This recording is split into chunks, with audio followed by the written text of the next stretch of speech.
The day my own daughter tried to take every dollar I'd saved for retirement, she smiled while telling the bank manager I couldn't be trusted with my own mind. She held a transfer form for $214,000 and insisted I was too confused to understand what was happening.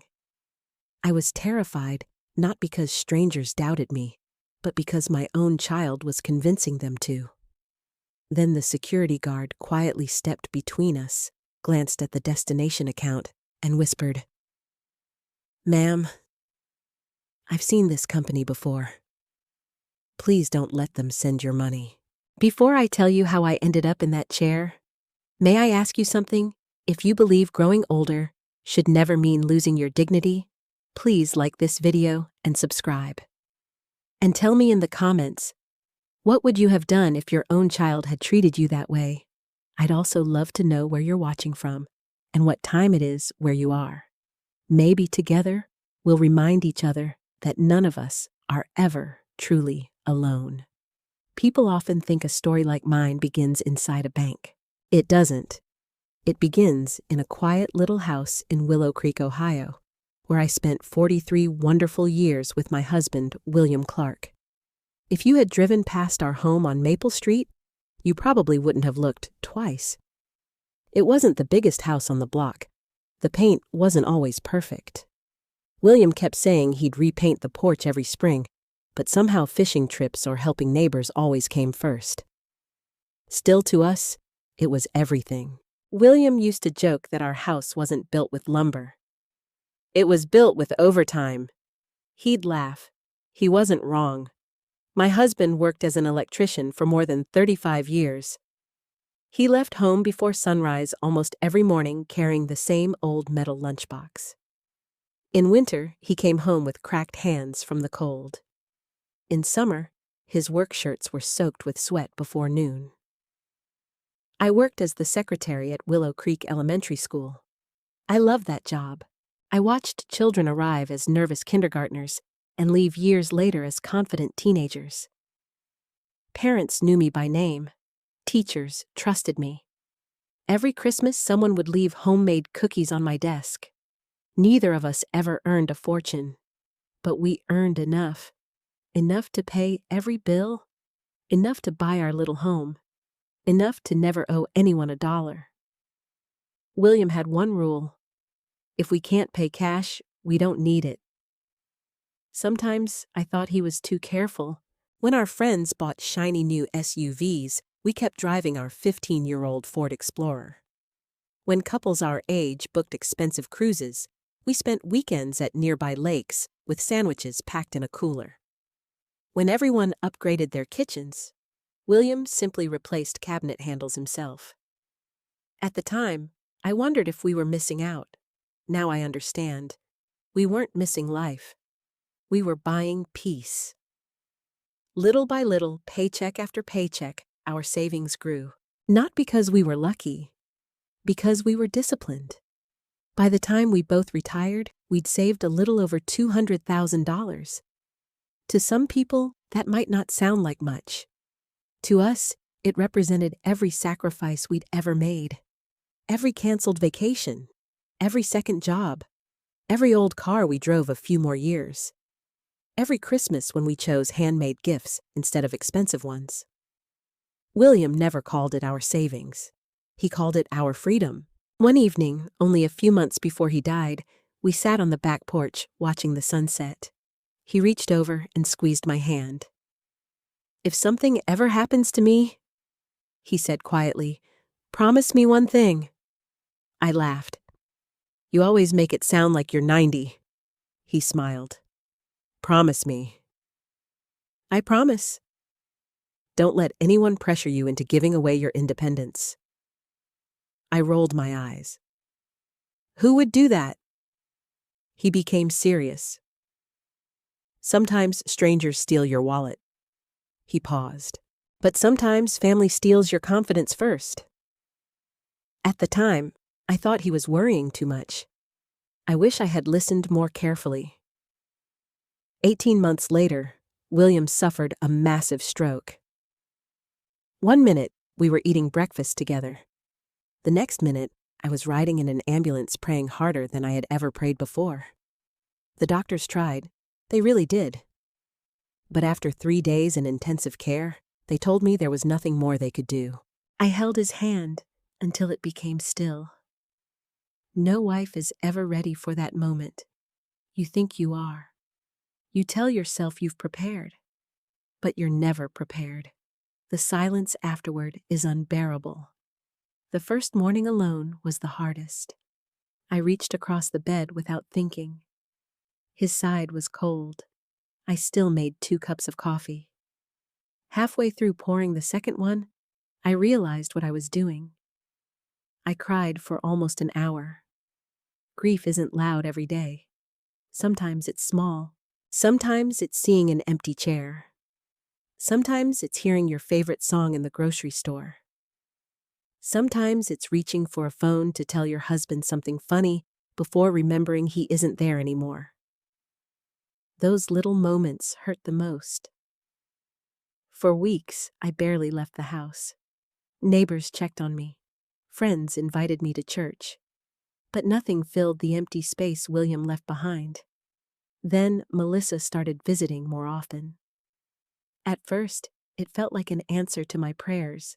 She brought homemade casseroles. She folded my laundry without asking.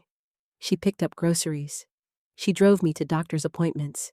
She even planted flowers William had never gotten around to planting. I remember telling one of my friends, "I don't know what I'd do without Melissa." And at that moment, I truly meant it. She came every Tuesday evening. Sometimes on Saturdays, too. We'd drink tea together in the kitchen. She'd ask about Dad. She'd listen while I told the same old stories. She'd hug me before leaving. I started believing that maybe losing William hadn't meant losing everything. Maybe I still had family. Maybe I wasn't as alone as I'd feared. Then little things began happening. Tiny things. Easy things to ignore. Melissa asked where I kept the house deed. She said she wanted to make sure everything was organized. Another day, she asked where William stored our insurance papers. Then she wanted to know which bank handled my retirement account. She asked whether I still remembered all my passwords. She wondered how much property tax I paid each year. She asked if my life insurance beneficiary had been updated. At first, none of those questions sounded unreasonable. She explained everything. "I'm just trying to help Mom. I'm thinking ahead.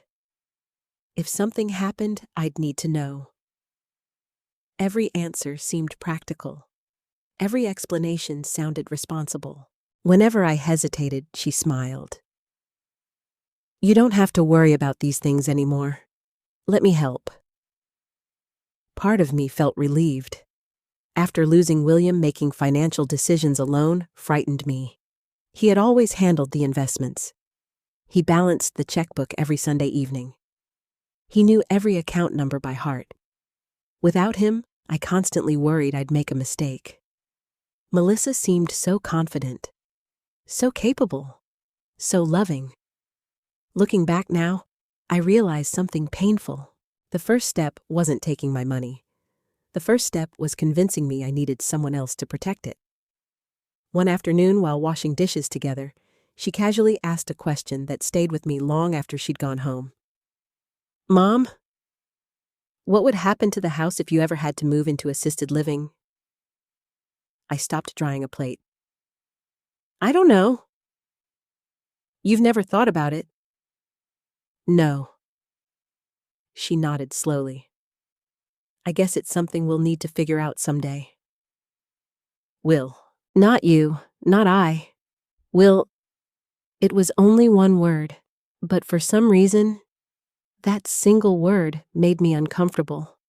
I couldn't explain why. So I ignored the feeling. After all, she was my daughter, and mothers aren't supposed to suspect their own children. At least, that's what I kept telling myself. I wish I could tell you that uncomfortable feeling disappeared. It didn't. Instead, it slowly settled into the back of my mind waiting for the day I would finally understand why it was there. For a while, though, life seemed normal again. Melissa kept visiting. She still brought groceries. She still hugged me goodbye. She still called every few days just to ask how I was feeling. If someone had watched us from the outside, they would have seen a caring daughter looking after her widowed mother. That's exactly what I wanted to believe. About 4 months after William passed away, Melissa invited me to dinner. Jason was already grilling steaks when I arrived. Emily helped Noah set the table. For a few hours, everything felt wonderfully ordinary. Jason laughed louder than usual. Melissa kept filling my glass with iced tea. Emily talked about applying to colleges. Noah couldn't stop telling me about his baseball team. I remember thinking how grateful William would have been to see everyone together. Then Jason's phone buzzed. He looked at the screen. His smile disappeared. He rejected the call immediately. Less than a minute later, it rang again. Then again. By the 4th call, even Noah noticed. "Dad, aren't you going to answer?" Jason forced a smile. "Just work." He stood up. "I'll be right back." He walked into the backyard. Through the kitchen window, I watched him pacing. One hand covered his forehead. The other gripped the phone so tightly his knuckles turned white. When he came back inside, he tried to act relaxed, but he barely touched his dinner. Melissa noticed me watching him. She smiled. "Business has been stressful lately." "What happened?" She sighed dramatically. "A developer owes Jason's company a lot of money." "How much?" "Enough to create cash flow problems." Jason nodded without looking at me. "We'll be okay." Melissa reached across the table and squeezed my hand. "We always figure things out." I wanted to believe that. A week later, she came to my house alone. She looked exhausted. Dark circles surrounded her eyes. Her makeup couldn't hide them. "Mom," she hesitated before speaking. "I really hate asking this."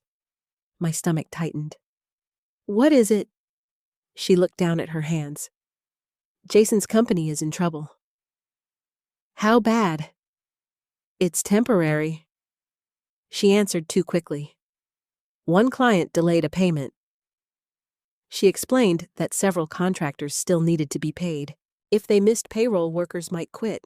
If workers quit, projects would stop. If projects stopped, the company would collapse. "It'll only be for a few weeks," she promised. "Once the client pays us back, we'll return every penny."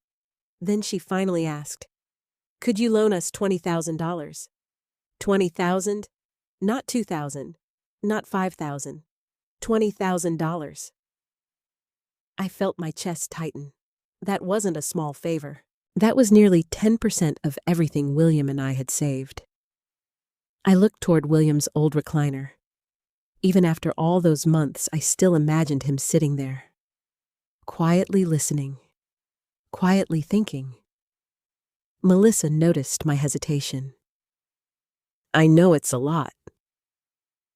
I wouldn't ask if we weren't desperate." She began crying. Real tears, or what looked like real tears. I don't know who else to ask. I hated seeing my daughter cry. I hated it when she was 5. I hated it when she was 42. Some things never change. I asked the question William probably would have asked first. "Can the bank help?" "They already have." "What about another loan?" "We're waiting." "What about your savings?" She looked away. "We've already used them." Every answer seemed prepared. Every explanation came immediately. Looking back, I should have noticed. Instead, I only saw my daughter. Then she said something that broke my heart. "If this company fails, Emily and Noah could lose everything." There it was. My grandchildren. The one weakness she knew I had. I looked at the framed family photograph sitting on my bookshelf. William stood in the middle. Emily and Noah were laughing beside him. I remembered the promise I'd made to always be there for those children. Maybe this was how. Maybe this was exactly why William and I had worked so hard all those years. To help family when they truly needed it. I walked into my bedroom, opened the small safe in my closet. Inside was a folder labeled retirement. I stared at it for almost a minute. Then I carried it back into the living room. "I'll help." Melissa burst into tears again. This time she hugged me so tightly I could barely breathe. "I promise you'll have it back in 3 months." "I know." "No, really." "I know." The next morning, we went to the bank together. I transferred $20,000. Melissa thanked me at least a dozen times before dropping me off at home. For the first few weeks, she called almost every day. She checked on me, asked whether I needed groceries, invited me to dinner. Everything felt warm again. 3 months passed, then 4. The money never came back. I didn't bring it up. I didn't want to embarrass her. I convinced myself the business probably needed more time. Then one afternoon, Melissa arrived unexpectedly. She looked nervous again. "I hate asking." My heart sank. Immediately. She didn't even have to finish the sentence. "What happened now?" She explained that building material prices had suddenly increased. Another project had been delayed. The business needed one last push. Just one. She asked for another $15,000. This time, I heard William's voice inside my head. "If we can't afford something, we don't buy it." I took a slow breath. "I'm sorry. I can't." Her expression changed instantly. It wasn't dramatic. It wasn't explosive. It was colder than that, almost empty. "You can't. I shouldn't. It's different. I've already helped. You have plenty saved." Those words hit me harder than I expected. Not because they were cruel, because they sounded entitled. I looked directly at her. "Melissa, that money isn't extra. It's my retirement." She crossed her arms. "So you'd rather watch your grandchildren suffer?" The guilt landed exactly where she intended. But this time, something inside me resisted. I love Emily and Noah. But I can't keep taking money out. Her jaw tightened. "You care more about your bank account than your family?" The room went completely silent. I had never heard my daughter speak to me like that. Not once in 42 years. "I don't think that's fair." "No." She stood up. "Forget I asked." She grabbed her purse. "I'll figure something out." Before leaving, she paused at the front door. "I just hope you never need my help." Then she walked away. No hug, no goodbye, nothing. For several days, she didn't answer my calls. Emily didn't visit.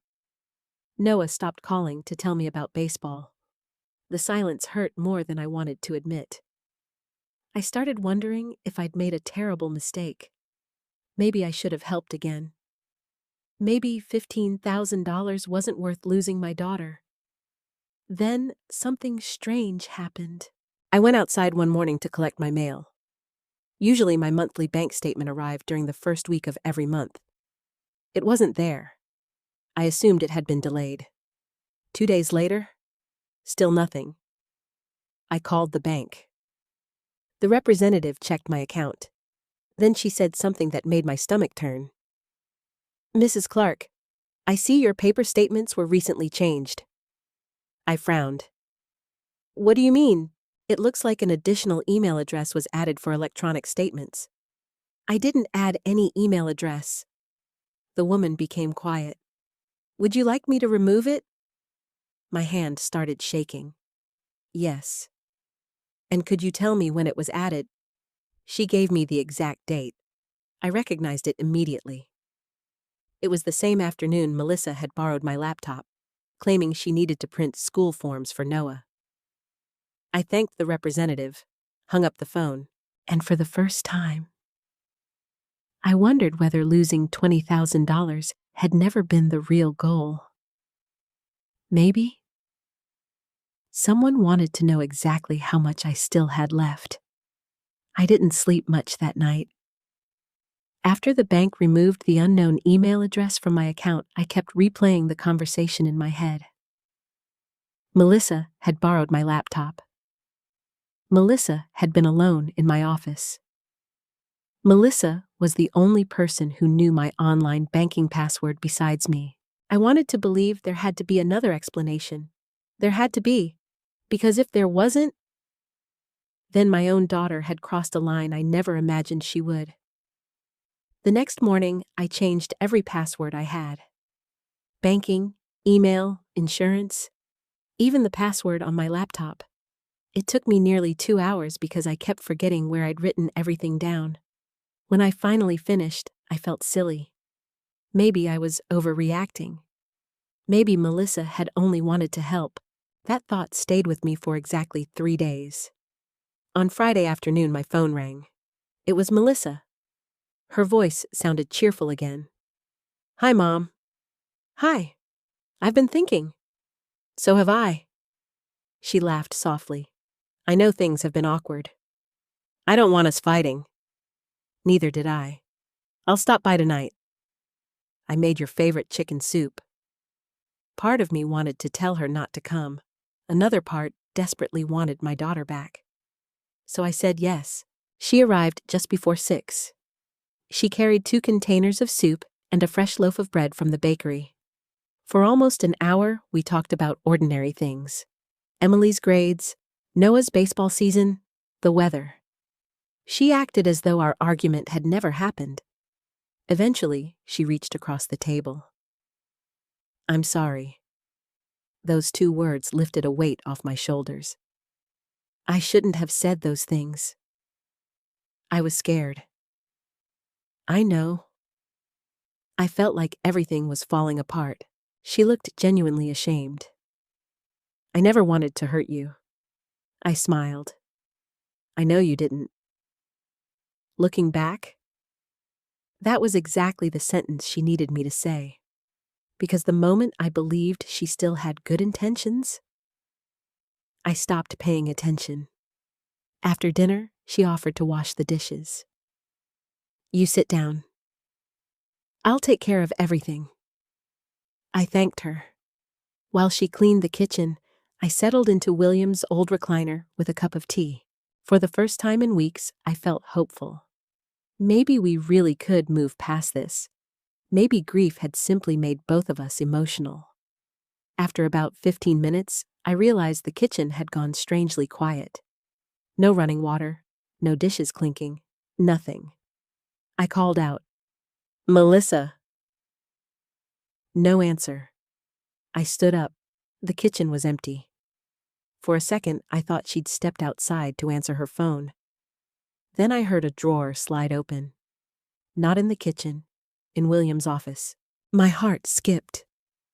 Very quietly, I walked down the hallway. The office door was half open. Melissa had her back to me. She was kneeling beside William's old oak desk. One drawer was completely open. Papers covered the floor.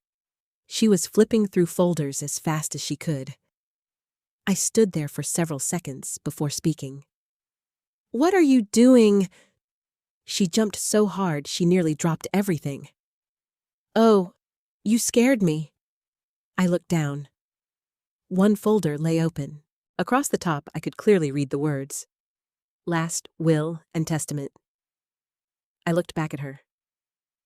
"What are you doing?" She laughed nervously. "I was just—" She looked around the room. "Looking for Dad's life insurance papers." I frowned. "Why?" I remembered Jason mentioning there might still be medical bills. "There aren't. I paid them months ago." She blinked. "Oh, I forgot." No, she hadn't forgotten. I knew that because she had been sitting beside me when I mailed the final payment. You could have asked me. I know. I'm sorry. She quickly gathered the papers and shoved them back into the drawer. I didn't mean to snoop. She smiled again, but this time, the smile never reached her eyes. After she left, I reopened the drawer. Nothing appeared to be missing. Still, someone had clearly been searching for something. But what the will, the house deed, the retirement statements, I couldn't tell. That night, I barely slept again.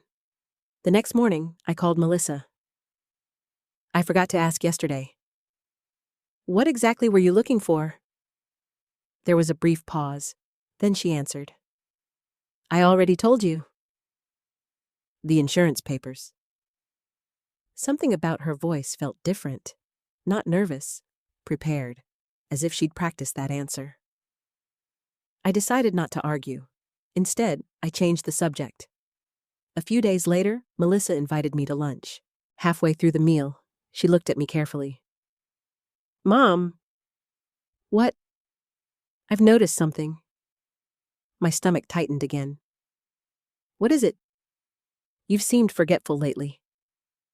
I stared at her. What do you mean? She smiled, sympathetically. You asked me the same question twice yesterday. I did. I didn't want to say anything. But I've noticed little things. I tried to remember. Had I? Maybe. Maybe not. She continued speaking. You've misplaced your glasses 3 times this month. Everyone misplaces glasses. You forgot your hair appointment. I wrote down the wrong day. And last week, you called me by Aunt Carol's name. I laughed. I corrected myself. She reached over and gently touched my hand. I'm not criticizing you. I'm worried. There it was again. Worried, always concerned, always trying to sound like the caring daughter. I think we should start planning. Planning what? In case your memory gets worse. I sat very still. She lowered her voice. I've been reading about durable power of attorney. I knew exactly what she meant.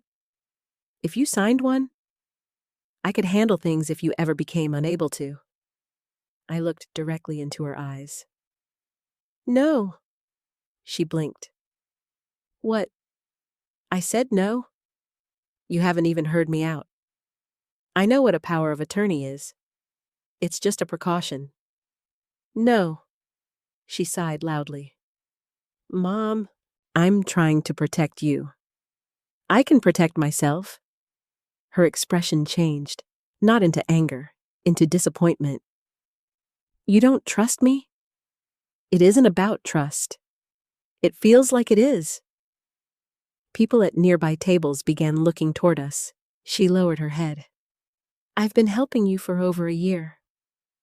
I drive you to appointments. I buy groceries. I check on you. And you still don't trust me. Guilt flooded my chest. She knew exactly which emotion to use. For a moment, I almost apologized. Then I remembered William's words. Sometimes family steals your confidence first. I appreciate everything you've done. But I'm not signing anything. Her eyes filled with tears. I just don't want something terrible to happen. Nothing is happening. You don't know that. I do. She stood up. I hope you're right. Then she left me sitting alone in the restaurant. That evening, I opened the drawer beside William's chair. Inside was a small notebook. He used it to write reminders, budget notes, appointments, random thoughts. On the very last page, I'd never noticed one sentence before. It wasn't addressed to anyone. Maybe he'd written it only for himself. It said, "The easiest way to control someone's money is to convince them they can no longer control it themselves." I read it 3 times. Then I closed the notebook. For the first time, I stopped asking myself whether Melissa was simply worried about me. Instead, I started asking a much more frightening question. What if she needed me to believe I was losing my memory before she could take everything else? After reading William's notebook, I stopped telling myself I was imagining things. For weeks, I had been searching for excuses. Maybe Melissa was under stress. Maybe I was becoming too suspicious. Maybe grief was making me see problems where none existed. But there comes a moment when your instincts become louder than your excuses. For me, that moment had finally arrived. I decided I needed someone who wasn't emotionally involved. Someone who had known William and me for years. Someone who wouldn't let love cloud judgment. The next Monday morning, I called Susan Miller. Susan wasn't just my attorney. She had been our attorney for almost 20 years. She had written our wills. She had helped us refinance our mortgage years earlier. She had handled William's estate after his death. More importantly, she knew exactly what kind of people William and I were. When I called, she immediately recognized my voice. "Rebecca, it's good to hear from you. I wish it were under happier circumstances." Her tone changed instantly. "Come see me. I'll make time." An hour later, I walked into her office. She hugged me before we even sat down. "You've lost weight." "I've been worried." I smiled weakly. "I've had a lot on my mind." She poured us both coffee. Then she waited. Susan had always been good at that. She never rushed people. She simply listened. So I told her everything. I told her about the $20,000, the missing bank statements, the extra email address, Melissa searching William's desk, the conversations about my memory, the pressure to sign a power of attorney, the notebook, the sentence William had written. When I finished, Susan remained quiet for several seconds. Then she folded her hands. "Rebecca, I'm going to ask you a difficult question." "All right. Do you believe your daughter is trying to gain control of your assets?" Hearing someone else say it aloud made my stomach twist. "I don't want to believe it. I didn't ask what you wanted." She looked directly at me. "I asked what you believe." I stared down at my coffee. Finally, I whispered, "I think she might be." Susan nodded slowly. "I was afraid you'd say that." She opened my file on her computer. "I need to tell you something." My heart started pounding. "A few weeks ago, our receptionist received a phone call." "From who?" "A woman claiming to be you." I felt the blood leave my face. "What?" The caller asked several questions. "What kind of questions?" Susan turned the monitor slightly toward me. The receptionist had written detailed notes. The caller wanted to know how quickly a durable power of attorney could become effective. She asked whether someone holding that document could sell a house. She also asked how assets would be managed if the owner moved into long-term care. I looked up. "I never made that call." "I know." "How?" Susan gave a sad smile. "Because I've known you for 2 decades. You would never ask legal questions without scheduling an appointment." And she hesitated. The receptionist mentioned something else. "What?" "The caller sounded much younger than you." My hands started trembling. "Did she give her name?" "She said she was Rebecca Clark." Susan leaned forward. "At the time, we assumed perhaps one of your relatives was calling on your behalf. We didn't think much of it. But after hearing everything you've told me today..." She didn't need to finish the sentence. We were both thinking the same thing. "Melissa..." I could barely breathe. Susan reached across the desk. Rebecca, look at me. I did. You are not overreacting. You are responding to a pattern. That sentence hit me harder than I expected, because for weeks I had questioned my own judgment. Susan continued. I'd like to review your estate documents. She opened another folder. Your will hasn't been changed. Neither has the deed to your house. That's good. It is. But we're taking precautions. She printed several forms. I want you to sign instructions preventing any changes to your estate plan unless you meet with me in person. I also recommend notifying your bank that no one has authority to act on your behalf. I nodded immediately. Do it. She looked relieved. Then she asked another question. Would you like me to contact the police? The room became silent. I stared out the window. Police. Against my own daughter. Even after everything. The thought made my chest ache. I can't. Not yet. Susan didn't argue. Instead, she asked softly, What are you waiting for? I thought about that for a long moment. I guess I'm still hoping there's another explanation. She sighed quietly. Rebecca, I understand. But hope should never replace evidence. Before I left, she handed me a business card.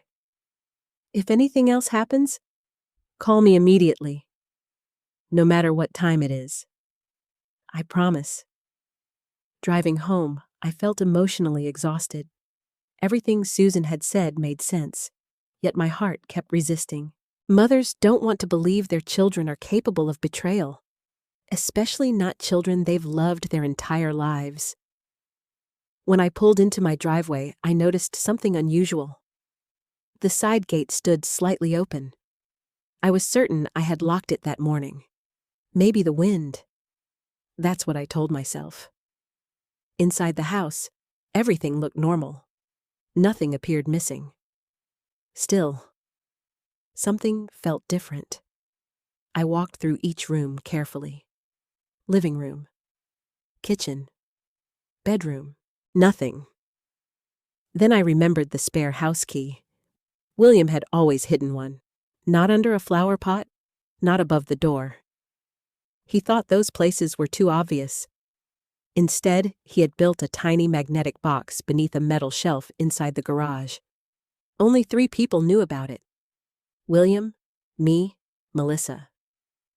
I walked into the garage, knelt beside the shelf, reached underneath. The box was still there. But when I opened it, it was empty. The key was gone. For a second, I simply stared. Maybe William had moved it? No, he couldn't have. Maybe I had used it? No, I hadn't touched it in years. Only one possibility remained. Someone had taken it. I searched the entire garage anyway. Every drawer, every toolbox, every shelf. Nothing. The key had disappeared. That evening, Melissa called. Her timing felt almost too perfect. Hi, Mom. How was your day? I took a deep breath. It was interesting. She laughed lightly. What happened? I checked the spare key. Silence. Just for a second. Then she answered. What spare key? The one in the garage. Oh. I forgot all about that. So did I. I was cleaning a few months ago. I might have borrowed it. My heart skipped. You borrowed it. I think so. You think? I honestly don't remember. That answer bothered me more than if she'd simply admitted it. I'll bring it back if I find it. If. Another pause. Mom, you're starting to worry too much. Those words again. Not concern, not reassurance. A quiet suggestion that my judgment couldn't be trusted. We ended the call a minute later. I sat alone in my kitchen. The house suddenly felt different. Not because anything had changed, but because I no longer believed it was entirely mine. Someone else had access. Someone I loved. Someone I could no longer trust. And for the first time since William died, I locked every door before going to bed. Not because I was afraid of strangers, because I was afraid my own daughter might already have a key. The next morning, I called a locksmith. I didn't tell Melissa. I didn't tell anyone except Susan. Within 2 hours, every lock on my house had been replaced. The old brass deadbolt William had installed years ago was gone. The locksmith handed me 3 new keys. "Don't lose these," he joked. I forced a smile. "I don't plan to." As soon as he left, I walked through every room in the house. For the first time since William died, I wasn't remembering memories. I was thinking about security. I checked every window. I tested every lock. I even bought a video doorbell that afternoon. I had never imagined needing one. Our neighborhood had always been quiet, but I wasn't worried about strangers anymore. I was worried about someone who already knew my home better than anyone else. That evening, Melissa showed up without calling. She walked straight to the front door. I watched through the camera before opening it. She smiled. "Hi, Mom." "Hi." She reached into her purse, pulled out her key, slid it into the lock. Nothing happened. She frowned, tried again. Still nothing. Then she looked up at me. "You changed the locks." "Yes." The smile disappeared instantly. "Why, I lost the spare key. I thought it was safer." She folded her arms. "You changed every lock because of one missing key." "I did." She laughed once. Not because something was funny, because she was angry. "You think I took it?" "I didn't say that." "You didn't have to." I stayed calm. If someone has a key to my house without my knowledge, I have every right to replace the locks. She shook her head. "This is unbelievable. I've done nothing but help you. And now you're locking me out." "I didn't lock you out.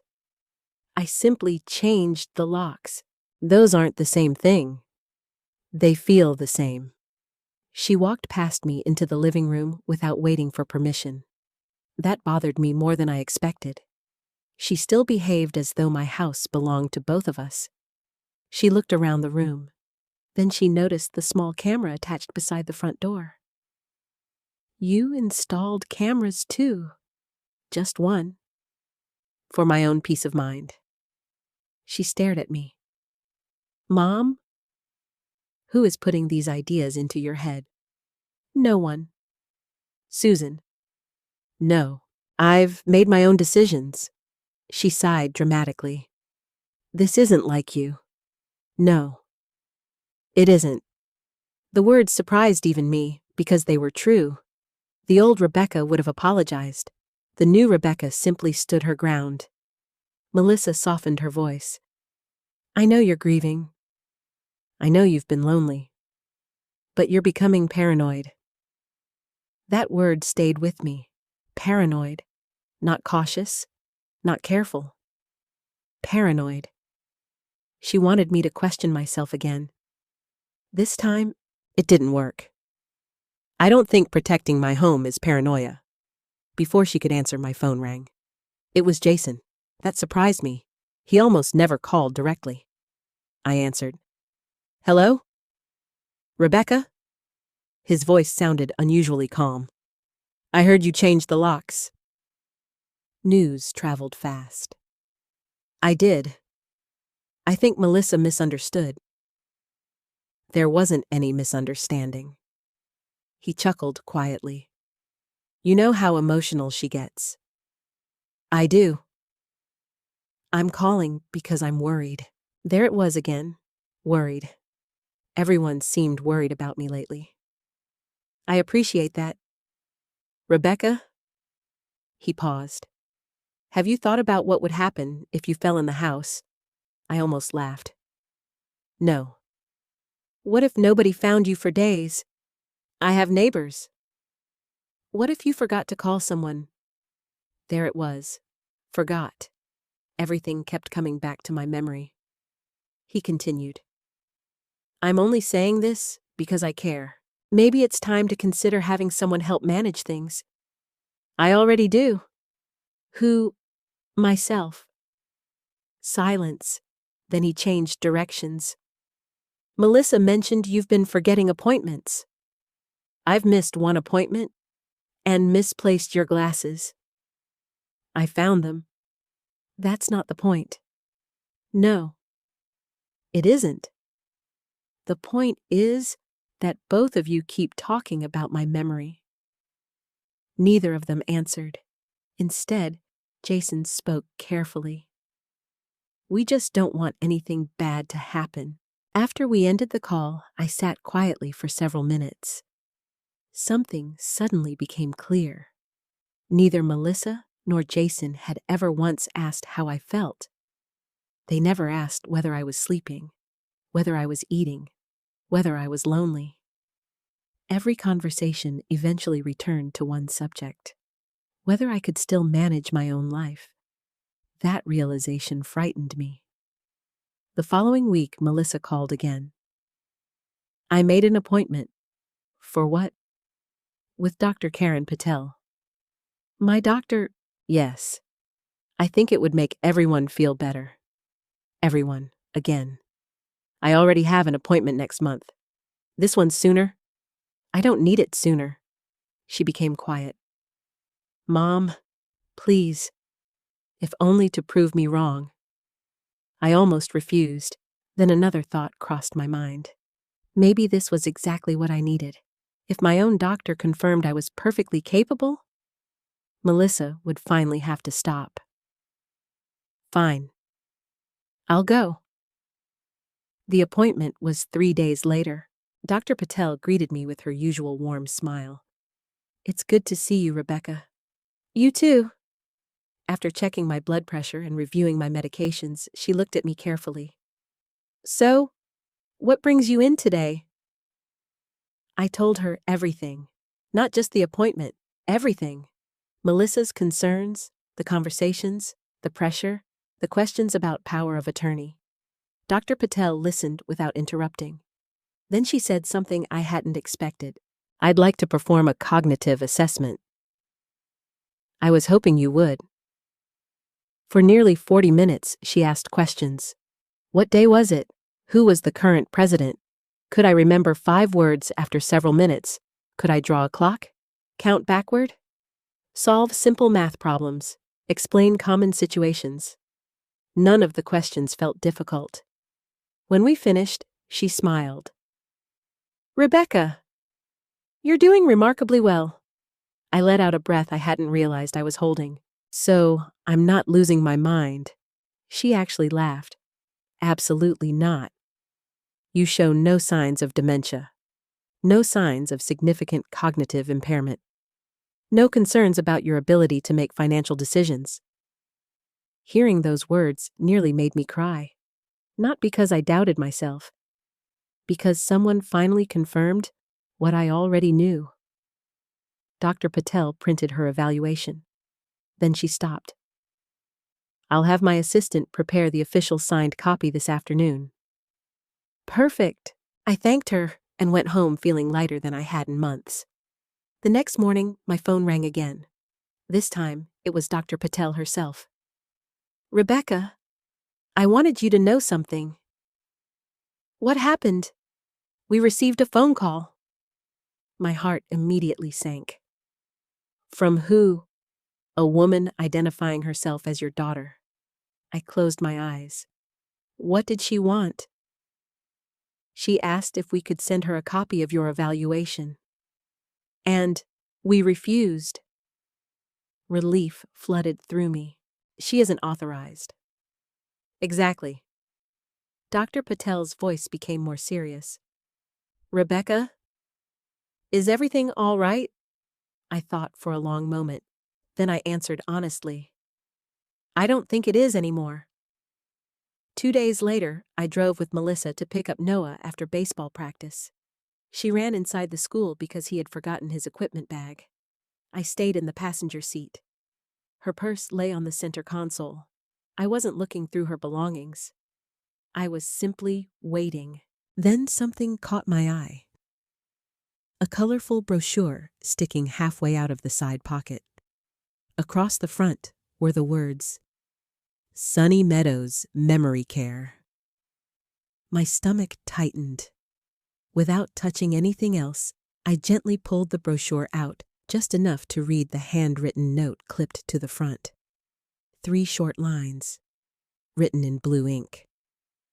Once she is placed, list the house immediately. For several seconds, I couldn't breathe. Melissa returned to the car smiling.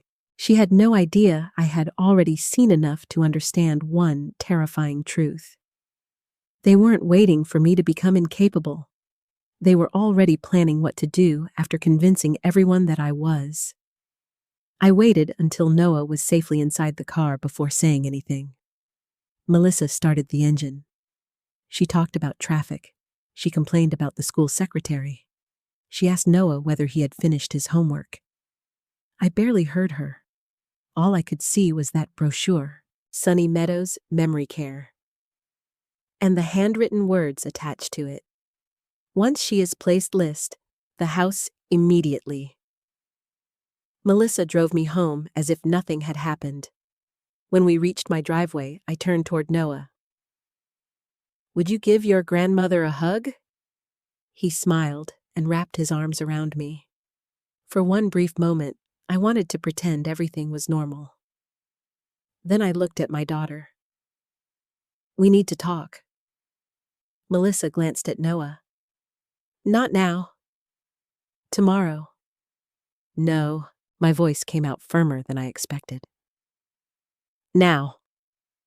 Something in my expression must have frightened her. She told Noah to wait in the car and followed me inside. I didn't offer coffee. I didn't invite her to sit. I placed the memory care brochure on the kitchen table.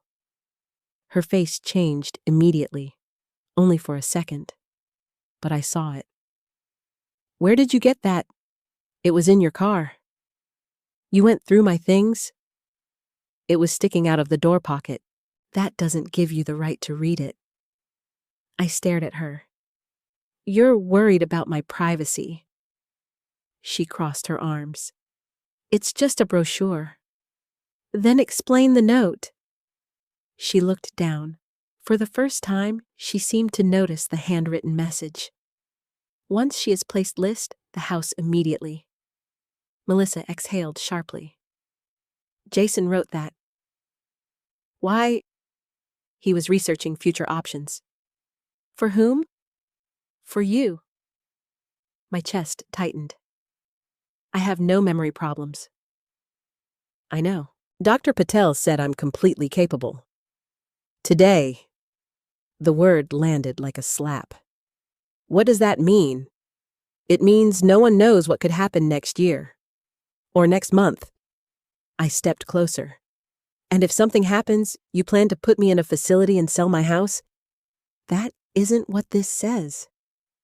That's exactly what it says. Melissa grabbed the brochure. You are twisting everything. Then untwist it. She looked away. Jason and I were discussing possibilities. Why is my house part of those possibilities? Because long-term care is expensive? I have insurance. It may not cover everything. You know that I've done research. Of course she had. She had researched my house, my savings, my insurance, my memory, everything except how I felt. I lowered my voice. Did you call Susan's office pretending to be me? Melissa froze. It was small, almost invisible, but I saw it. What are you talking about? Someone called my attorney. The caller asked how to activate a power of attorney and how to sell my house if I entered long-term care. Her eyes hardened. Maybe Susan misunderstood. Did you make the call? No, she answered quickly, too quickly. Did Jason? I don't know. Did you take my spare key? I already told you I might have borrowed it. Why? I don't remember. Did you add your email address to my bank account? Her mouth opened, then closed. I was helping you. Without asking. You would have forgotten the statements anyway. There it was. Not a denial. An accusation. I felt something inside me break. Not my heart. That had been breaking for months. This was different. The last piece of trust finally gave way. I want you to stop. Melissa frowned. Stop what? Stop accessing my accounts. Stop asking about my property. Stop speaking to doctors and lawyers as if you represent me. And stop telling people I'm losing my mind. She stared at me. Then she laughed. A cold, bitter sound. You think you're so independent? I am independent. No, Mom. You were independent because Dad handled everything. Now he's gone, and you're pretending nothing has changed. My hands curled at my sides. I managed a school office for 30 years. I raised you. I buried my husband. I can manage my own life. Melissa shook her head. You and Dad always did this. Did what? Looked down on me. We never looked down on you. You judged everything. The house Jason bought, the cars, the business. You acted like being careful made you better than us. William warned Jason about borrowing too much. Exactly. Her voice rose. Dad never believed in him. He refused to invest in the company. Because Jason wouldn't show him proper financial records. He wanted control. No. He wanted answers. Melissa slammed the brochure onto the table. You both spent my whole life making me feel irresponsible. We tried to protect you. From what? Having anything? Her face had turned red. Years of resentment seemed to pour out of her all at once.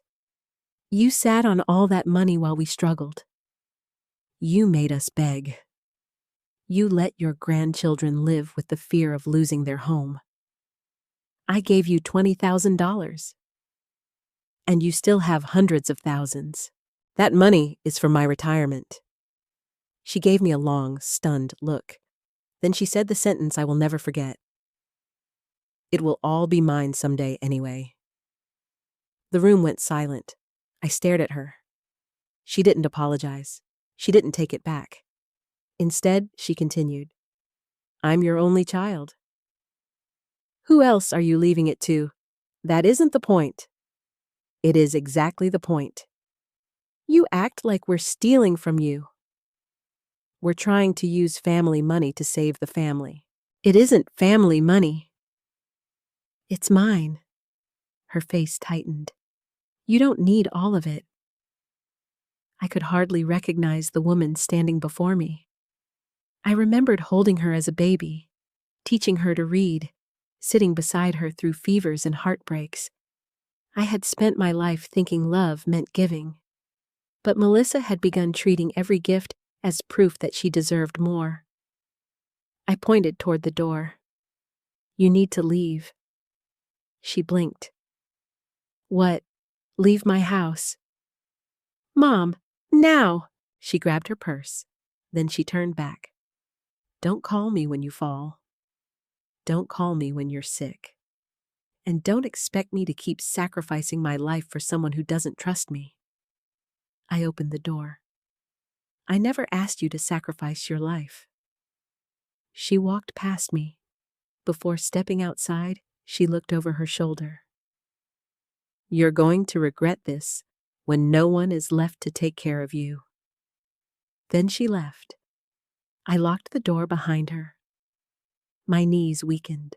I sat on the floor and cried. Not because I was afraid of being alone, because I finally understood that Melissa did not see my savings as protection for my future. She saw them as a delayed inheritance, and she was tired of waiting. That night, around 11, My phone rang.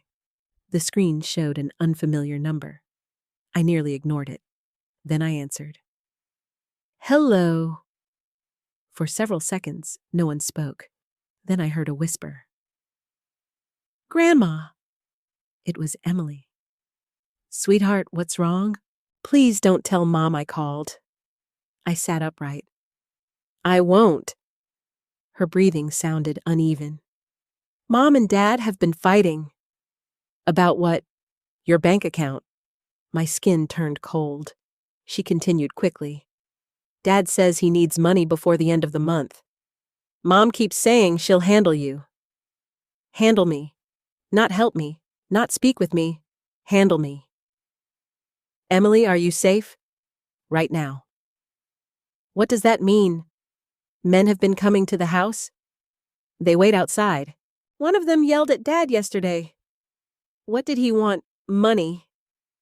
I gripped the phone tighter. Do you know how much? No. But Dad said if he doesn't pay, everything is over. I closed my eyes. This was worse than a struggling business. Someone was desperate, and desperate people did dangerous things. Then Emily whispered something that made every fear inside me become real. Grandma. I saw Mom in Dad's office. What was she doing? She had one of your birthday cards. The one you mailed me? My heart began pounding. Why? She kept copying your signature onto another piece of paper. Over and over. I couldn't speak. Emily started crying. I think they're planning something. I don't know what. But I'm scared. I forced my voice to remain steady. Listen to me. You did the right thing by calling. Don't confront them. Don't mention this conversation. And keep Noah close. Okay? I promise I will protect both of you. After we hung up, I sat in the darkness. The house was silent, but my mind was not. Melissa had studied my finances. She had researched memory care. She had discussed selling my home. And now, she was practicing my signature. The question was no longer whether my daughter wanted control of my money. The question was what she had already signed in my name. I didn't sleep at all after Emily's phone call. Every time I closed my eyes, I saw Melissa practicing my signature. Not once, over and over. I kept asking myself the same question. What had she already signed? By sunrise, I had made a decision. I wasn't going to wait for the next move. If Emily was risking herself to help me, I couldn't leave her carrying that burden alone. At 9 that morning, I sent her a simple text. Library, after school, don't tell anyone. She replied almost immediately. Okay. The hours crawled by. I spent most of the afternoon organizing every financial document I owned. Bank statements, insurance papers, property tax records, retirement account summaries. I wanted to know exactly what information Melissa already had. The answer was unsettling. She knew almost everything.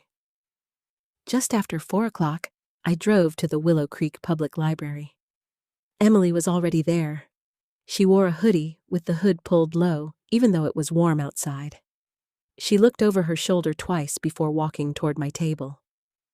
I'm sorry. Those were the first words out of her mouth. I frowned.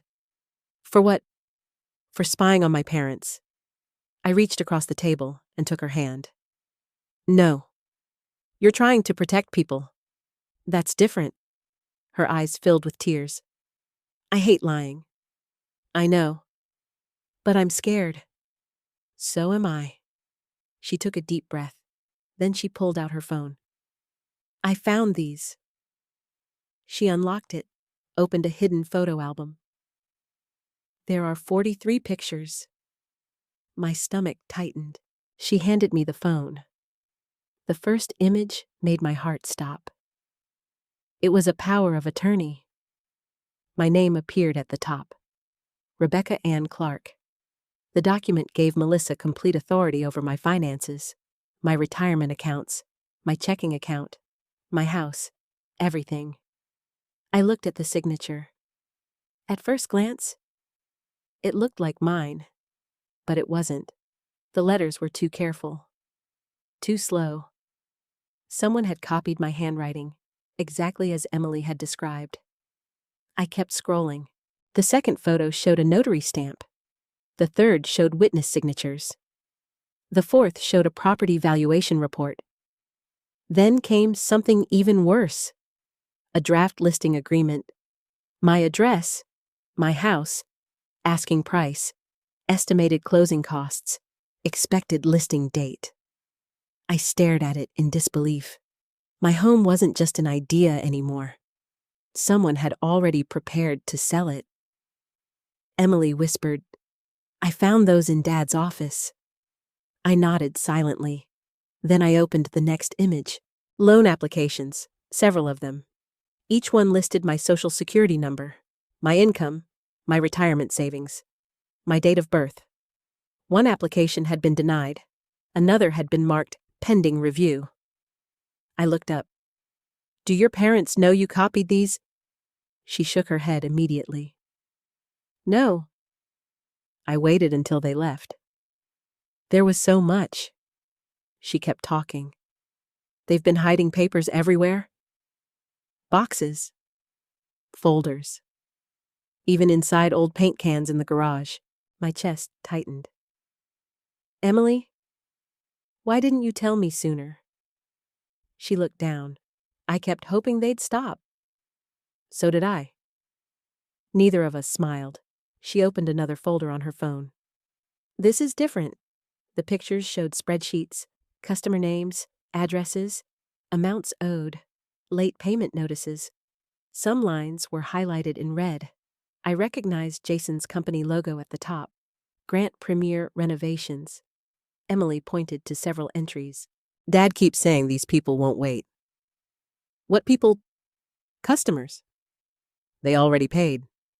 But the work wasn't finished." "Why?" She swallowed hard. "Because there wasn't any money left." I frowned. "I don't understand." "Dad used money from new customers to finish older jobs. And then..." She stopped. "I guess he ran out of new customers." I slowly put the pieces together.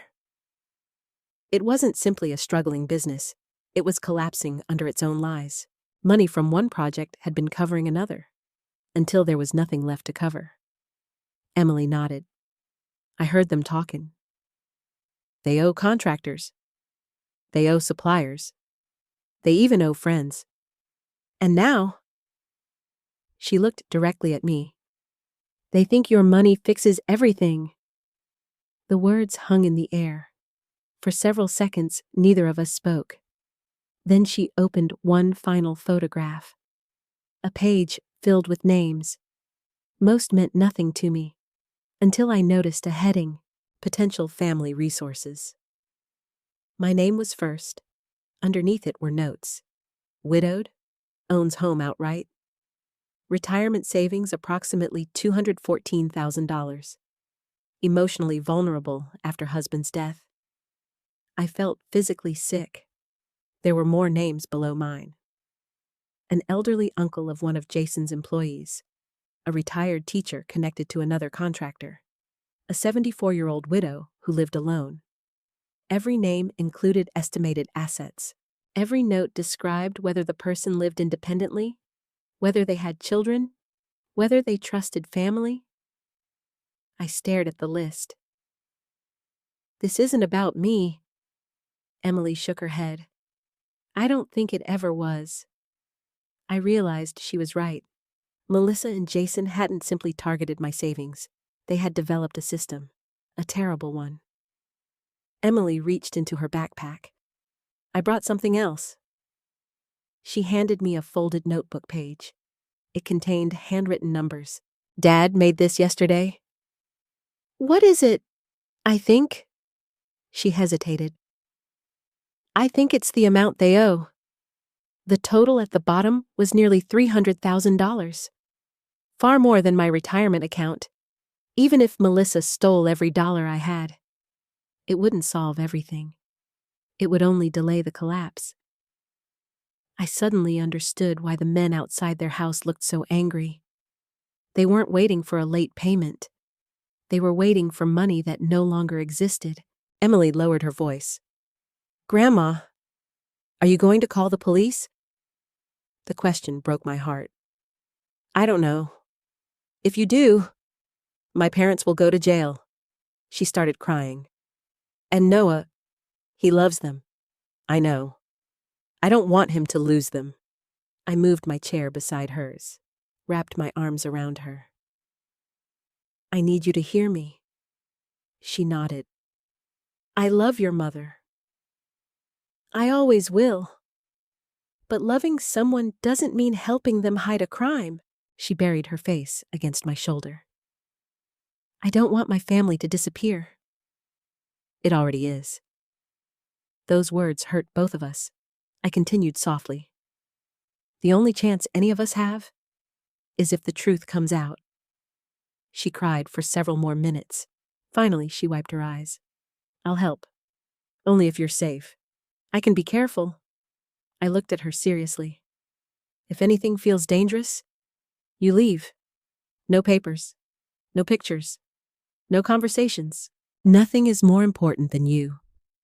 She nodded. I promise. Before we left the library, I copied every photograph onto a flash drive. Then I deleted the transfer history from her phone. Neither of us spoke while walking to the parking lot. As I watched Emily climb into her mother's SUV a few minutes later, my heart ached. A 17-year-old girl should have been worrying about college applications, not gathering evidence against her own parents. When I got home, I locked the front door, placed the flash drive on my kitchen table, and stared at it for a long time. Inside that tiny piece of plastic was enough evidence to destroy my daughter's life. Or perhaps enough evidence to prove that my daughter had already been destroying it herself. The flash drive sat on my kitchen table all night. I never plugged it into my computer. I didn't need to. I already knew what was on it. Forged documents, loan applications, my financial information, a plan to sell my home, a list of other older people who might become victims. The evidence was real. The question was what to do with it. The next morning, I drove straight to Susan Miller's office. She took one look at my face and knew something had happened. Rebecca. What is it? Without saying a word, I handed her the flash drive. She inserted it into her computer. For nearly 20 minutes, neither of us spoke. She opened every photograph, every document, every spreadsheet. When she finally leaned back in her chair, her expression had completely changed. This is much worse than I expected. I nodded slowly. So did I. She opened the image of the power of attorney again. This signature is clearly forged. It looked convincing. It would convince many people. She zoomed in. But not a handwriting examiner. She compared it to my signature on a document already in my file. The spacing is wrong. The pressure changes. And whoever copied it traced your signature instead of writing it naturally. I felt sick. Would a bank notice? Maybe. Maybe not. She looked directly at me. That's why forged documents are so dangerous. Susan continued examining the files. Then she stopped at the loan applications. They used your social security number. Without permission.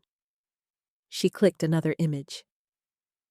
And this, she tapped the screen, is identity theft. The room became very quiet. Neither of us used the word misunderstanding anymore. There was no misunderstanding left. Only crimes. Susan reached for her phone. I'm calling your bank. Within minutes, we were speaking with the manager of the fraud department. Susan explained everything. The forged power of attorney. the identity theft, the suspicious email address, the attempted access to my accounts. The manager listened carefully. Then he asked me several security questions. Finally, he said, "Mrs. Clark, we're placing enhanced protections on every account you own." What does that mean? It means no transfer above $5,000 can be completed without multiple identity checks. No exceptions, he continued. We're also placing a warning on your customer profile. If anyone presents a power of attorney staff, must verify it directly with you before processing anything. I felt relieved. For the first time in weeks, it seemed like someone besides Susan believed me. After the call ended, Susan looked thoughtful. This helps. But, she sighed, but a determined person can still create confusion. I frowned. How, if Melissa walks into a bank with you and repeatedly insists you're mentally incompetent? Some employees might hesitate. They won't know who to believe. She was right. Even fake documents could create enough doubt to delay the truth. Susan leaned forward. That's why Dr. Patel's evaluation is so important. Almost on cue, my phone buzzed. It was the clinic. My official cognitive assessment was ready. An hour later, I sat across from Dr. Karen Patel. She handed me a signed letter. It clearly stated that I was mentally competent, capable of making medical decisions, capable of managing my finances, capable of living independently. She smiled warmly. I hope this gives you peace of mind. It does. Then she became serious. But I also hope you never have to show it to anyone. I smiled sadly. I have a feeling I will. Before leaving, I asked for 2 certified copies. One stayed with Susan, the other went into my purse. I promised myself it would remain there every day, just in case. For almost a week, nothing happened. No calls from Melissa, no visits, no unexpected messages. The silence should have comforted me.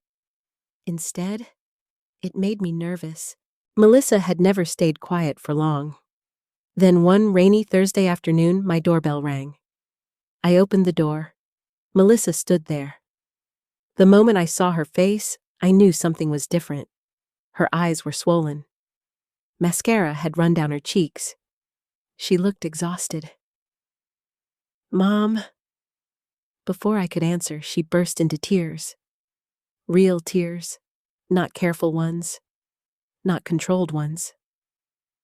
She wrapped her arms around me. "I'm so sorry." I stood frozen. She cried for almost a minute before speaking again. "Everything has fallen apart." I gently pulled away. "What happened?" "It's Jason." "What about him?" "He left." I blinked. "What do you mean?" "He emptied the business account. He took what was left. And he disappeared." I stared at her. For several seconds, I didn't know what to say. She continued sobbing. I didn't know what else to do. I've been trying to hold everything together. I failed. Part of me wanted to comfort her. She was still my daughter, no matter what had happened. But another part of me remembered the forged signature, the brochure, the lies. "I don't know what to believe anymore." She nodded slowly. "I understand. I deserve that." Then she looked directly into my eyes. "But Emily and Noah don't." The names hit me immediately. She knew they would. They're innocent. They could lose the house. The bank is demanding payment. We have until tomorrow. I remained silent. "Mom?" "I'm begging you. Please come to the bank with me. I don't want your money." I almost laughed, not after everything I'd seen. She quickly corrected herself. "I mean, I don't want to take anything permanently. We just need to transfer enough money temporarily. I'll repay every dollar." Those words sounded painfully familiar. I'd heard them before, $20,000 earlier. I looked at her carefully. "How much?" She hesitated. "I'll explain everything at the bank." "No. Tell me now." She looked down. "I don't know the exact amount." That was another lie. She always knew the numbers. Always. I asked quietly, "Is this about Jason's company?" "Yes." "Is Summit Ridge Consulting involved?" Her head snapped up. "Who told you that name?" I didn't answer, because I hadn't told anyone about the company, not even Susan. Melissa realized what she'd just revealed. She looked away immediately. I misspoke. No, she hadn't. She had confirmed something without meaning to.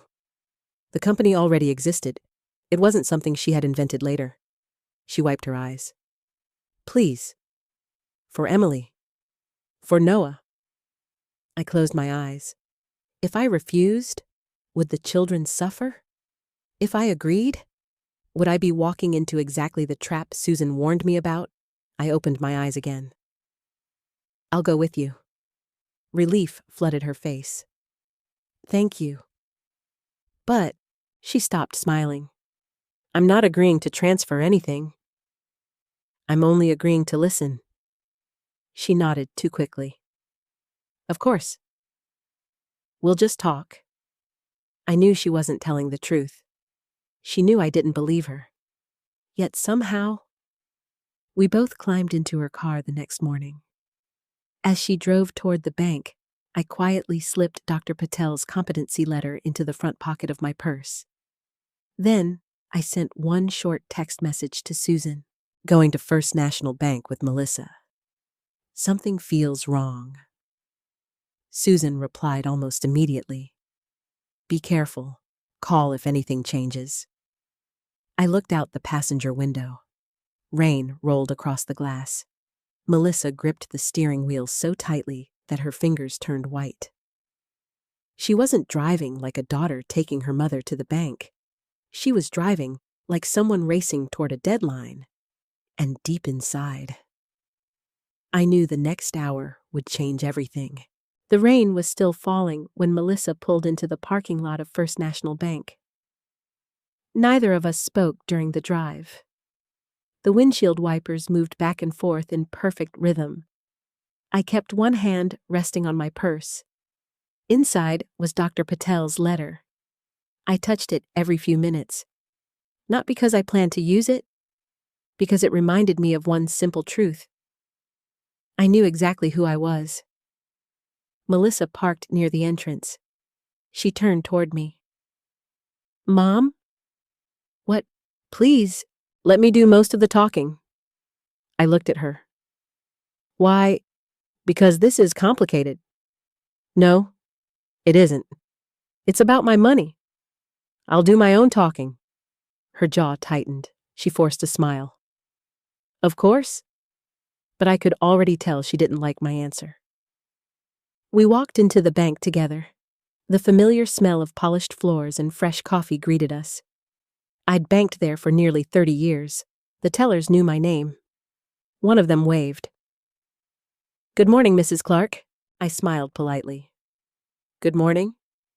Melissa immediately stepped between me and the counter. "We have an appointment with the branch manager." The receptionist checked the schedule. "Right this way." Appointment. She had arranged everything in advance. No one had mentioned that to me. We followed the receptionist into a private office. The branch manager stood up and smiled. "Mrs. Clark?" "It's nice to meet you." Melissa answered before I could. "Thank you for seeing us on such short notice." The manager invited us to sit. Melissa chose the chair closest to him. I sat quietly beside her. For a moment, no one spoke. Then Melissa reached into her designer handbag. She pulled out a thick folder. My stomach tightened. I knew what was inside before she even opened it. The forged power of attorney. She slid it across the desk. "My mother has been struggling lately. The manager looked toward me politely. "I'm sorry to hear that," Melissa continued. "She's had increasing memory problems." "I've been helping manage things," I interrupted immediately. "That isn't true." Melissa didn't even look at me. "She often forgets conversations." I stared at her in disbelief. "Melissa, I'm sitting right here." She kept talking to the manager. "She forgets appointments. She loses important documents. She's become suspicious of family members." The manager glanced between us. He looked uncomfortable. I leaned forward. "I am perfectly capable of handling my own finances." Melissa sighed dramatically. "Mom, please." "You're proving my point." I felt heat rising into my face. "What point?" "That you become upset whenever someone tries to help." The manager finally spoke.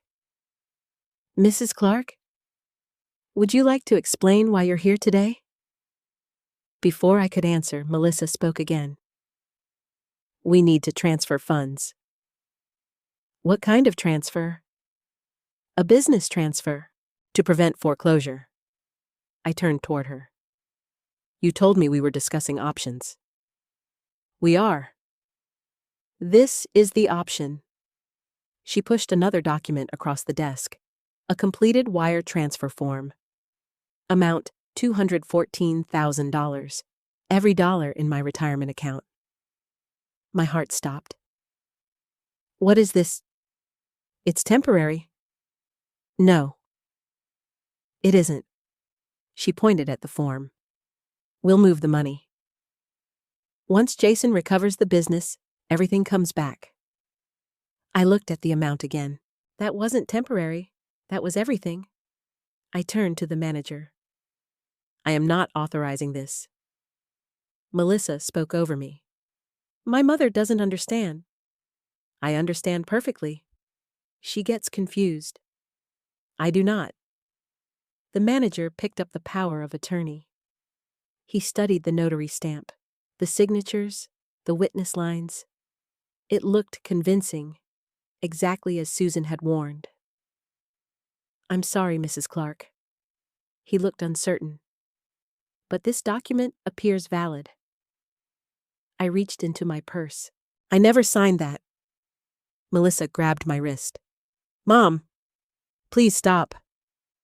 Her fingers squeezed harder than I had ever felt before. She smiled at the manager while holding my arm.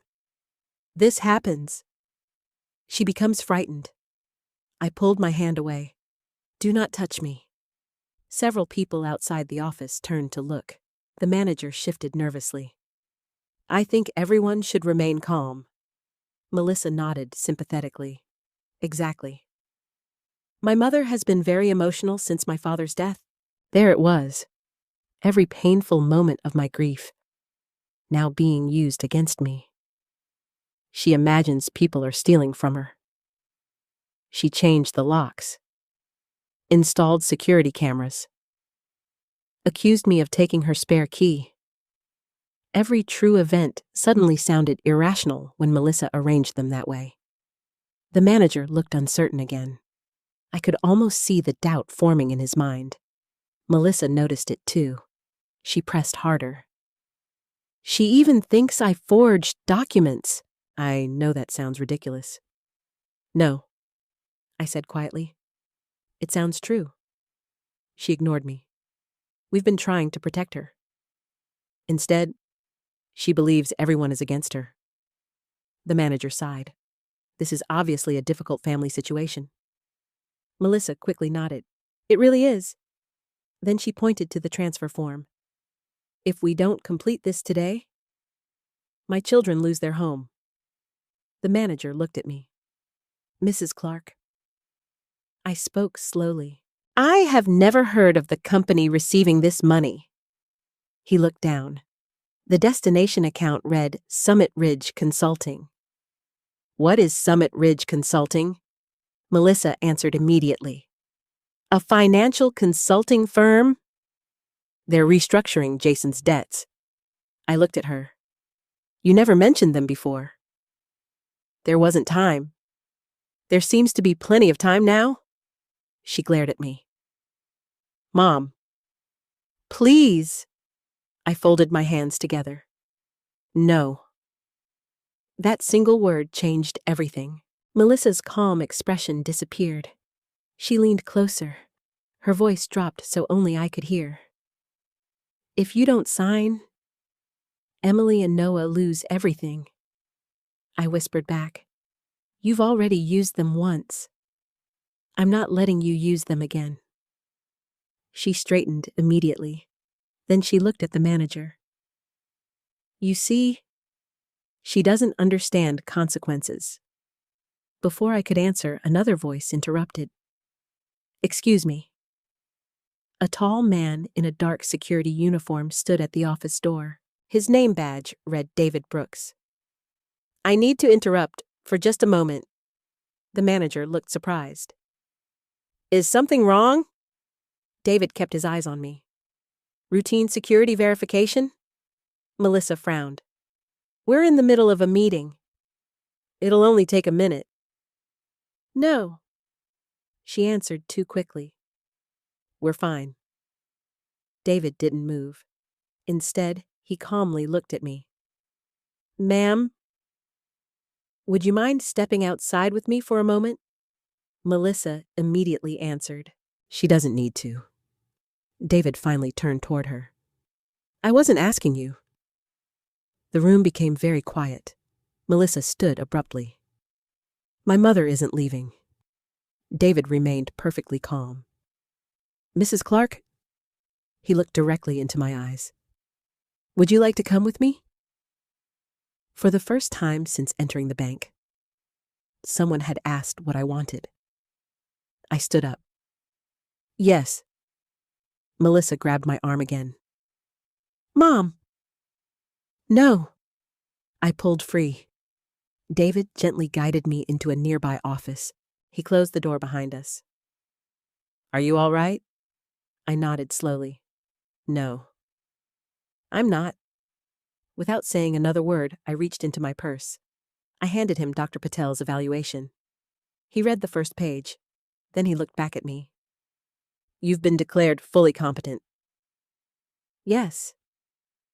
I've been trying to tell everyone. He nodded. Then he unfolded the transfer request Melissa had been carrying. His eyes stopped on one line. Destination Summit Ridge Consulting. His expression changed instantly. He looked up at me. Mrs. Clark? Have you ever done business with this company? Never. He took a slow breath. I was hoping you'd say that. Why? He lowered his voice. Because I've seen that name before. My heart began pounding. Where?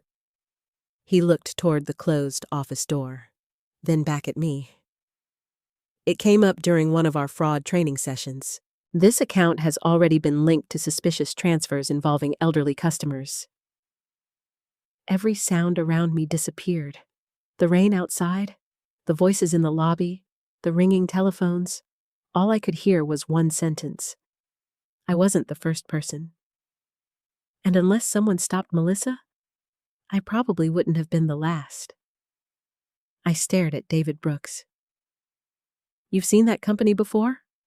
He nodded once. Yes. Not here. During fraud prevention training, my hands started shaking.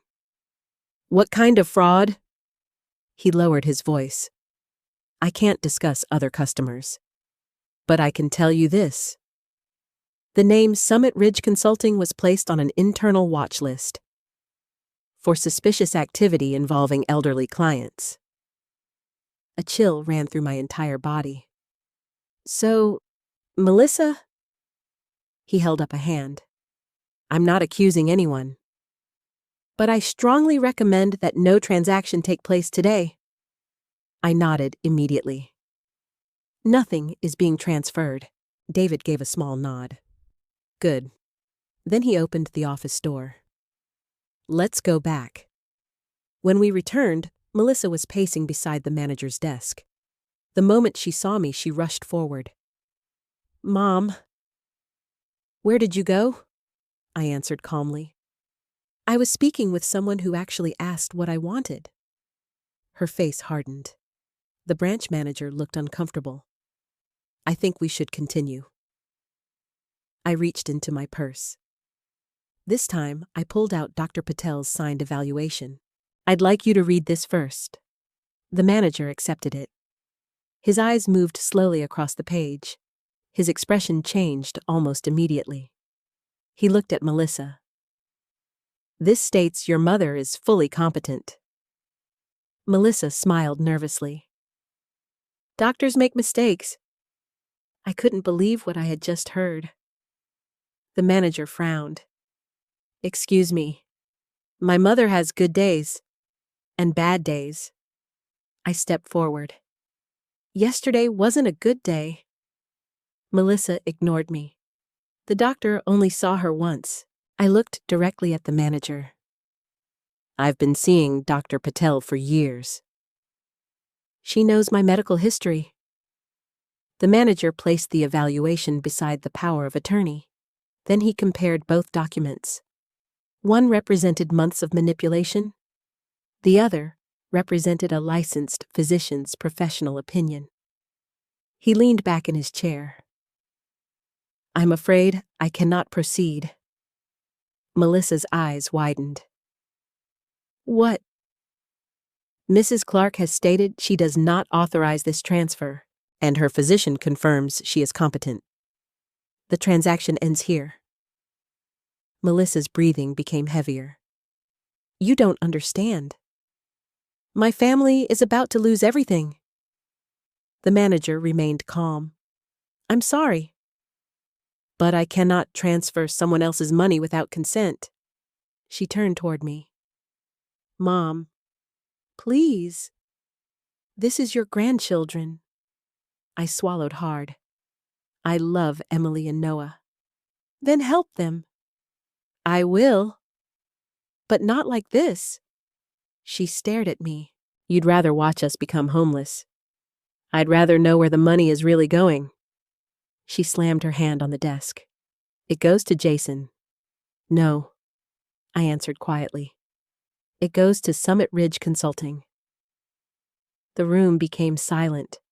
Melissa looked shocked. Who told you that? You did. Her face turned pale. She realized she had already revealed too much. David stepped closer. Ma'am, I think it's time for everyone to remain calm. Melissa spun toward him. You stay out of this. I can't. This is now a security matter. She laughed bitterly. For what? Trying to save my family. David didn't answer. Instead, he looked at the manager. I recommend placing a temporary hold until corporate fraud reviews these documents. The manager nodded immediately. I agree. Melissa looked as though the floor had disappeared beneath her. You can't do that. We can. The manager reached for his phone. I'm contacting our fraud department. Melissa suddenly grabbed the folder from the desk. I'll take these. David stepped in front of her. I'm sorry. Those documents remain here. They belong to my mother. They contain evidence related to today's transaction. She looked around the room. For the first time, she realized she was losing control. Then something happened I never expected. She burst into tears. Real tears. She dropped into a chair, covered her face. I didn't want this. Nobody spoke. After nearly a minute, she whispered, I never wanted any of this. I looked at her carefully. What did you want? She slowly lowered her hands. I wanted one loan. Just one. Jason promised everything would recover. He said one project would save the business. He said we just needed more time. I remained silent. She continued. Then another loan. Then another. Before I realized it, we owed everyone. Her shoulders shook.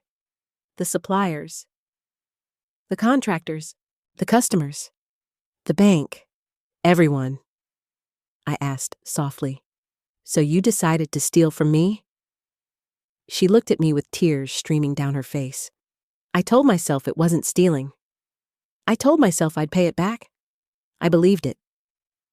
I shook my head slowly. You forged my name. She closed her eyes. I know. You told doctors I had dementia. I know. You planned to sell my home. She began crying again. I know. The manager quietly excused himself to make his call. David remained near the door. No one interrupted us. I asked the question that had haunted me for months. When did you stop seeing me as your mother? Melissa immediately looked up. I never stopped. Then why? She stared at the floor. Because I became desperate.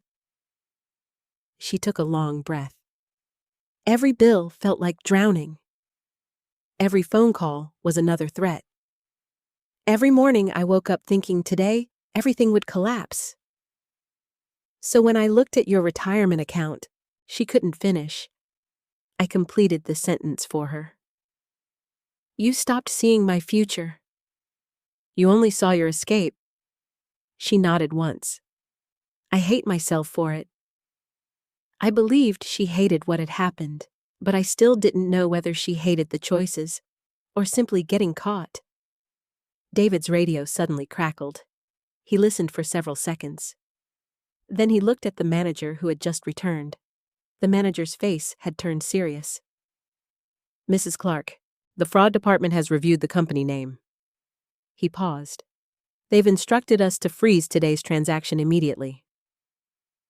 Melissa looked frozen. The manager continued. They've also asked us to preserve every document presented today. And he hesitated. They've contacted federal investigators. Melissa stood so quickly her chair fell backward. What? I'm sorry. They're already investigating Summit Ridge Consulting. My heart skipped. So David was right. The manager nodded. It appears this company has received multiple suspicious transfers from elderly account holders. Melissa whispered, I didn't know. The manager looked at her carefully. I'm not in a position to determine what you knew. But investigators will. She stared at me. Pure panic filled her face. Mom, please, don't let them do this. For a moment, I saw the little girl who used to run into my arms after falling off her bicycle. Then I remembered Emily, copying documents in secret, afraid of her own parents. I remembered Noah, completely unaware of what was happening. I remembered William, working overtime for decades, saving every dollar so I would never have to depend on anyone. I looked at Melissa. I didn't bring investigators here. You did. Tears streamed down her face. She tried to say something else, but before she could, two men wearing dark jackets walked into the bank. One showed a badge, the other carried a leather case. The manager quietly pointed toward our office. Every person inside the bank seemed to stop moving. The first investigator stepped inside. He looked at Melissa, then at me. Finally, he asked a single question. Mrs. Rebecca Clark. Yes. I'm Special Agent Michael Harris. We need to ask you about a company called Summit Ridge Consulting. The nightmare I had been living for months had just become a federal investigation. Special Agent Michael Harris closed the office door behind him. The second investigator stood beside him without saying a word. The room suddenly felt much smaller. Michael placed a thin folder on the table. Mrs. Clark, I'm sorry you're meeting us under these circumstances. So am I. He nodded politely. Then he looked at Melissa. Ma'am, for now I'd like you to remain seated. Melissa's face had turned completely white. She looked at me. then at David Brooks, then back at the investigators. I haven't done anything. Michael didn't argue. He simply opened his folder. We've been investigating Summit Ridge Consulting for several months.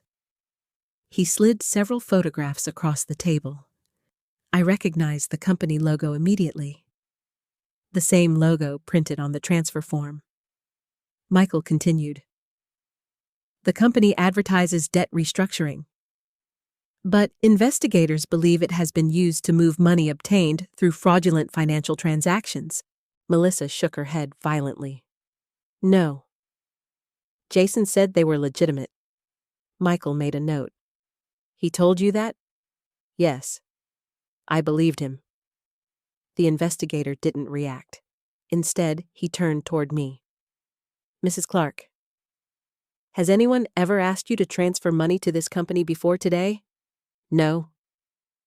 Have you ever signed a power of attorney giving your daughter control of your finances? Never. Did you authorize today's transfer? No. He nodded once. Thank you. Every answer felt like another brick falling onto Melissa's shoulders. She suddenly stood. I need a lawyer. Michael looked at her calmly. You're free to contact one. But at this moment, we're gathering information. She sat down again. Her hands wouldn't stop shaking. Michael carefully removed another document from his folder. This account. He pointed to the Summit Ridge Bank information. Has received money from at least 6 older adults over the past year. My heart sank. 6. Yes.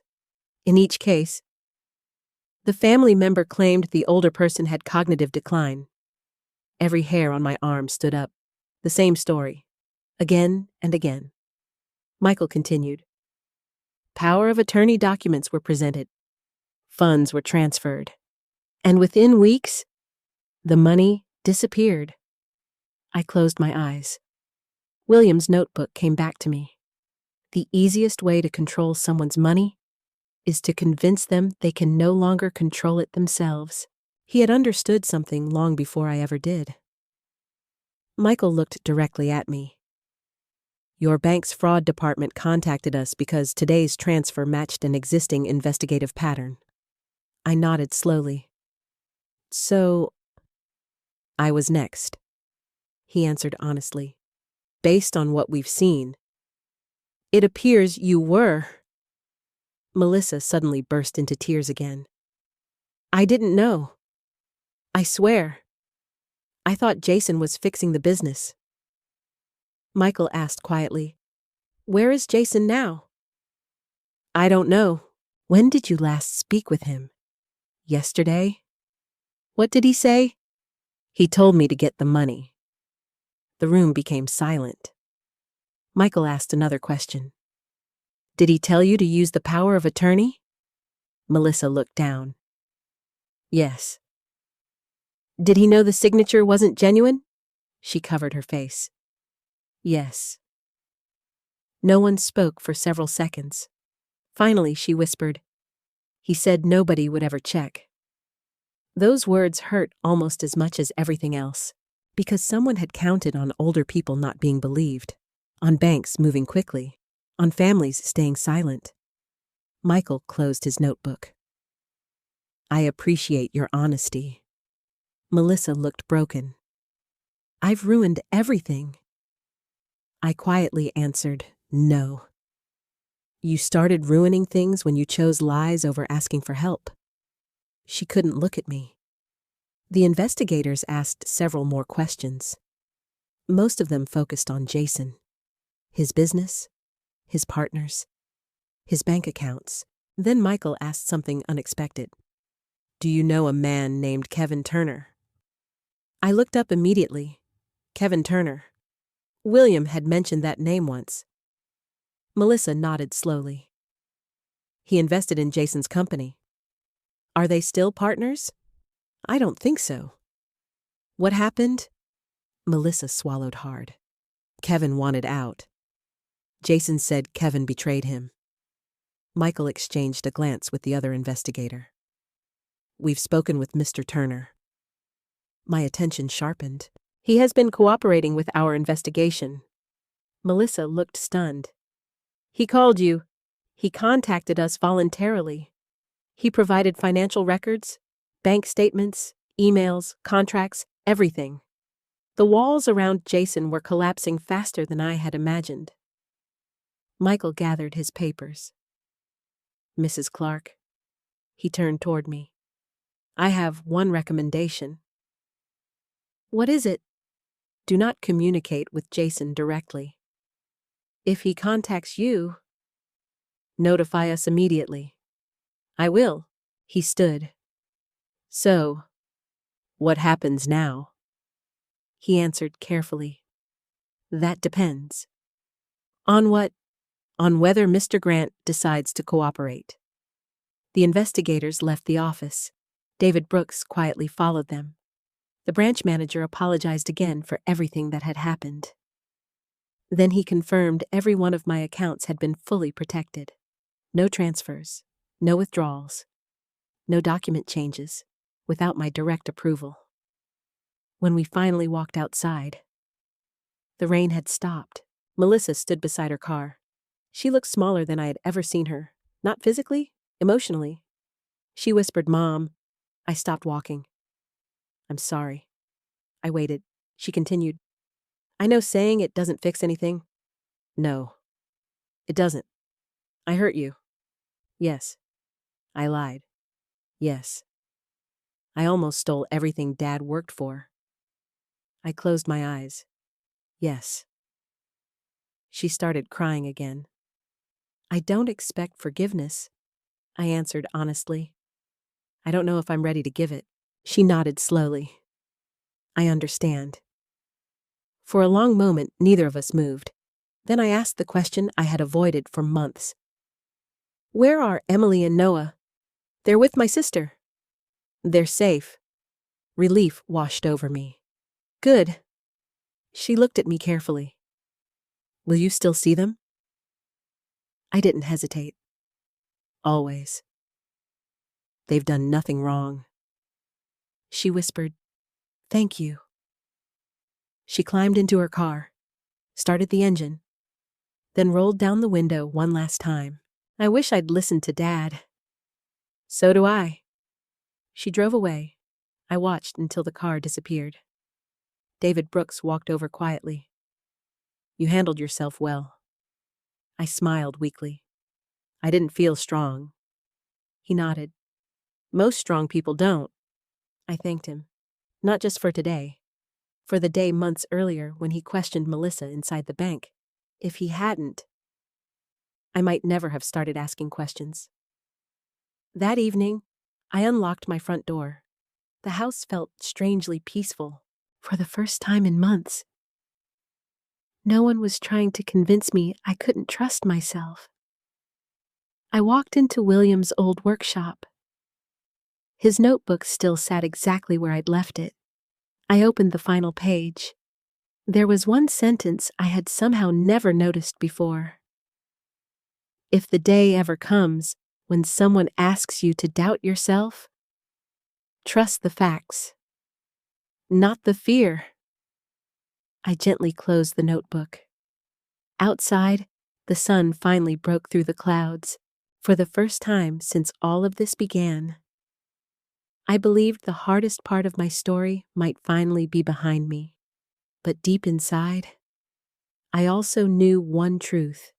The investigation had only just begun. And somewhere, Jason Grant was still missing. The weeks after the bank meeting felt strangely quiet. For months, every morning had started with fear.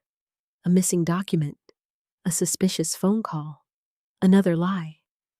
Now, the silence felt unfamiliar, but it didn't last.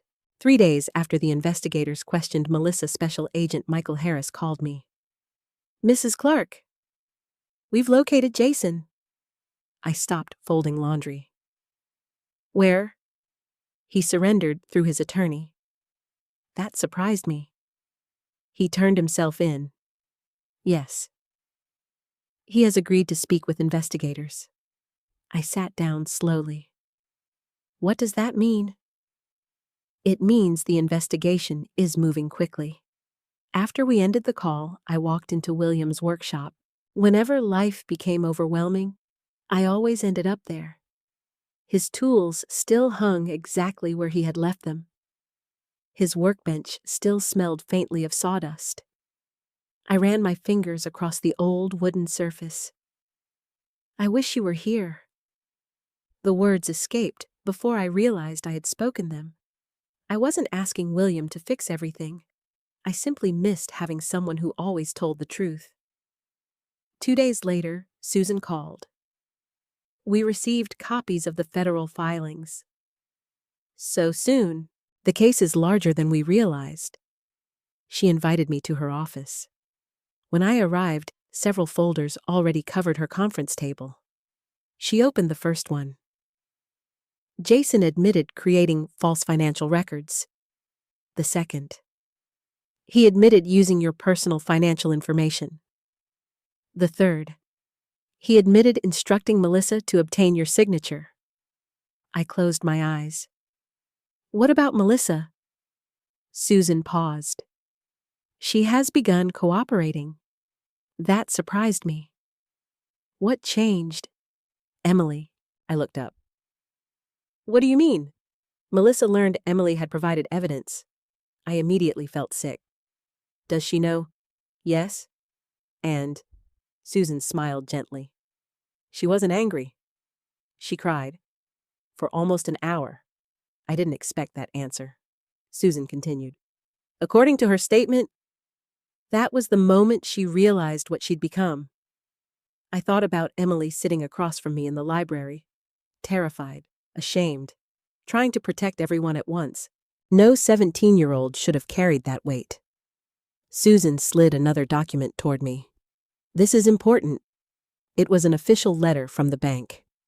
Every attempted transaction involving my accounts had been permanently canceled. The forged power of attorney had been declared invalid. My accounts had been restored exactly as they were before. Nothing had been lost. Not $1. Tears filled my eyes. William's retirement, still safe. The years of sacrifice, still protected. Susan smiled. He would be proud of you. I couldn't answer, because I was crying too hard. The following Saturday, Emily asked if we could meet again. This time, she didn't choose the library. She asked if she could come to my house. When she arrived, Noah was with her. He ran straight into my arms. Grandma. I hugged him tightly. I've missed you. I missed you too. He looked around the house. It still smells like Grandpa. I laughed softly through my tears. I hope it always will. Emily smiled for the first time in weeks. She looked exhausted, but lighter. We spent the afternoon baking cookies. No lawyers, no investigators, no evidence, just flour, chocolate chips, and laughter. At one point, Noah looked at me. Grandma? Yes? Mom says she's sorry. I looked at Emily. She quietly nodded. It's true. I didn't answer immediately. Instead, I asked, how is she? Emily sighed. Different. How? She's telling the truth, even when it makes her look bad. That mattered. More than I expected. A week later, Melissa wrote me a letter. Not a text, not an email, a handwritten letter. She admitted everything. Every lie, every excuse, every selfish decision. She never blamed Jason. She never blamed money. She never blamed stress. She blamed herself.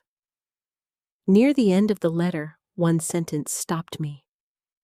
I kept telling myself I was trying to save my family, but I almost became the person who destroyed it. I read those words 3 times. Then I folded the letter carefully and placed it inside William's notebook. Months passed. Jason eventually accepted a plea agreement. Kevin Turner testified. Bank employees testified. Financial records spoke for themselves. The investigation uncovered several victims. Some recovered their money. Some never did. I thought about those families often. I wished someone like David Brooks had stopped their transfers in time. One afternoon, I received another call from Agent Harris. "I wanted you to know your willingness to speak up helped prevent additional losses. Several banks changed their internal procedures because of this case." I smiled quietly. "So maybe something good came from it." It did. After hanging up, I walked outside. The roses William planted years earlier had finally bloomed again. I smiled. Life had a strange way of continuing, even after heartbreak. Several months later, Melissa asked if she could visit, not to discuss money, not to ask for help, just to talk. I said yes. She stood nervously on my porch.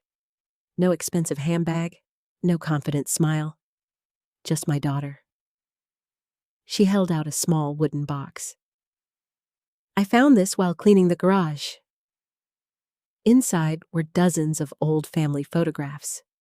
William teaching Melissa to ride a bicycle, Christmas mornings, camping trips, birthday parties. She looked at one picture for a long time. "I forgot who we used to be." I quietly answered, "So did I." She looked at me with tears in her eyes.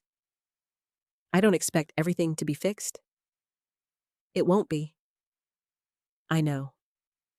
But I'd like to spend whatever time we have left trying." I thought about forgiveness. People often imagine it happens in one moment. It doesn't. Forgiveness begins with truth, then responsibility, then time. Only after all three does healing become possible. I reached over, took her hand. "This is a beginning, not an ending, a beginning." She nodded silently. That evening after she left, I sat on my porch with a cup of tea. The sun slowly disappeared behind the trees. For the first time in a very long time, I wasn't afraid of tomorrow. If you've stayed with me this far, thank you. I hope my story reminds you of something important. Trust your instincts. Protect your independence. Ask questions. Read every document and never let anyone convince you that your voice no longer matters. Because sometimes the greatest danger doesn't come from strangers. It comes from the people who believe your love will keep you silent. Mine almost did. But in the end, I chose the truth. And that choice saved far more than my retirement savings. It saved my future. A year has passed since the day I walked into that bank. Sometimes it feels like yesterday. Sometimes it feels like another lifetime. People often ask me how I moved forward. The truth is, I didn't move forward all at once. I moved one small step at a time. The first step was sleeping through the night again. The second was opening my mailbox without fear. The third was walking into my own bank without wondering whether someone would question my memory. Little by little, life became ordinary again, and I learned that ordinary is a gift. One crisp autumn morning, I was sitting on my front porch when my phone rang. It was Emily. "Grandma." "Hi, sweetheart. I got into college." I stood so quickly my tea nearly spilled. "You did?" "Yes. They accepted me." I laughed louder than I had laughed in months. "Oh, Emily, I'm so proud of you." She laughed too. "I wanted you to be the first person I told." Not her mother, not her friends. Me. That simple choice meant more than she probably realized. "When do we celebrate?" "Today. I'll bake your favorite pie." She laughed. "I was hoping you'd say that." That afternoon, Emily and Noah came over. Melissa came too. She stayed near the doorway at first, almost as if she wasn't sure she belonged inside. I walked over and opened my arms. She looked surprised. Then she hugged me. Neither of us spoke. Some moments don't need words. Over dinner, Noah told us about baseball. Emily talked about college. Melissa mostly listened. She smiled whenever the children laughed, for the first time in a long time. She looked like a mother instead of someone carrying unbearable fear. After dessert, Noah disappeared into the backyard. Emily helped wash dishes. Melissa quietly joined me on the porch. She held 2 cups of coffee, one for me, one for herself. She handed me mine. I still remember how you take it. 1 sugar. Just a little cream. I smiled. You remembered. I remember a lot. She looked out across the yard. I've been working. I know. Susan had told me Melissa found a job at a local community center. Nothing glamorous, just honest work. I like it. She smiled faintly. I sleep better. I imagine you do. She nodded. No lies. No pretending. No trying to be someone I'm not. There was peace in her voice, not happiness. Peace. Sometimes peace is harder to earn than happiness.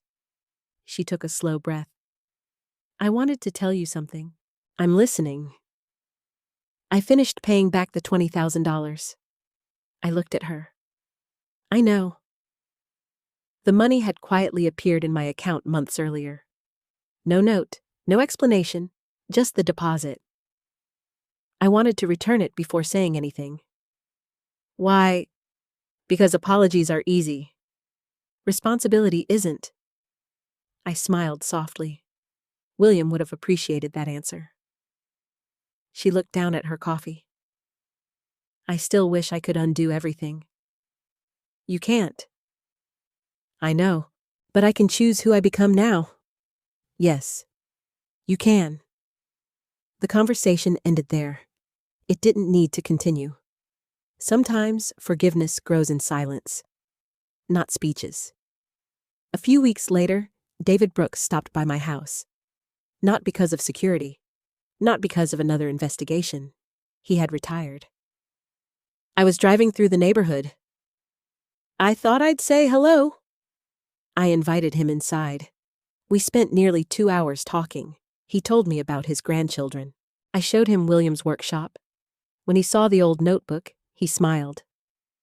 So, this is where the famous advice came from? It is. He looked around the room. You know, I've worked security for 38 years. I've seen hundreds of fraud cases. But yours stayed with me. Why? Because you refused to let anyone tell you who you were. His words stayed with me long after he left. That winter, I received one final letter. The return address belonged to Jason. I stared at it for several minutes before opening it. The letter was short. He admitted he had destroyed his own life. He admitted lying to Melissa. He admitted manipulating everyone around him. Near the end, he wrote one sentence. I hope one day Noah and Emily remember me as someone who finally told the truth. I folded the letter. Then I placed it inside a drawer. Not because I wanted to forget it, because it no longer controlled my life. People often imagine justice as revenge. I don't.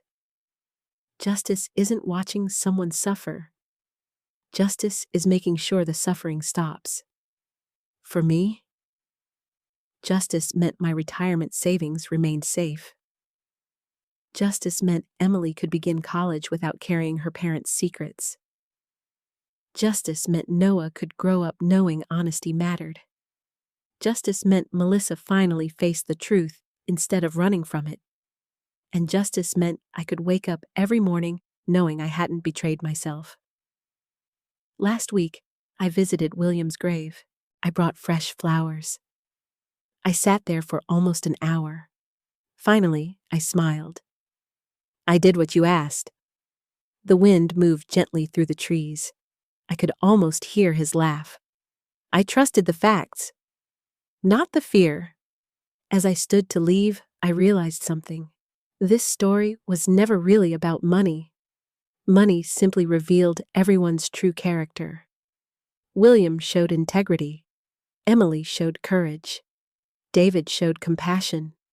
Susan showed wisdom. Dr. Patel showed professionalism. Even Melissa, eventually, showed accountability. And me, I discovered something about myself I never expected. At 68 years old, I was stronger than I believed. If you've listened to my story from beginning to end, I hope you remember one final lesson. Growing older does not make your voice less valuable. Needing help does not mean surrendering your independence. And loving your family does not require sacrificing your judgment. Ask questions, protect your future.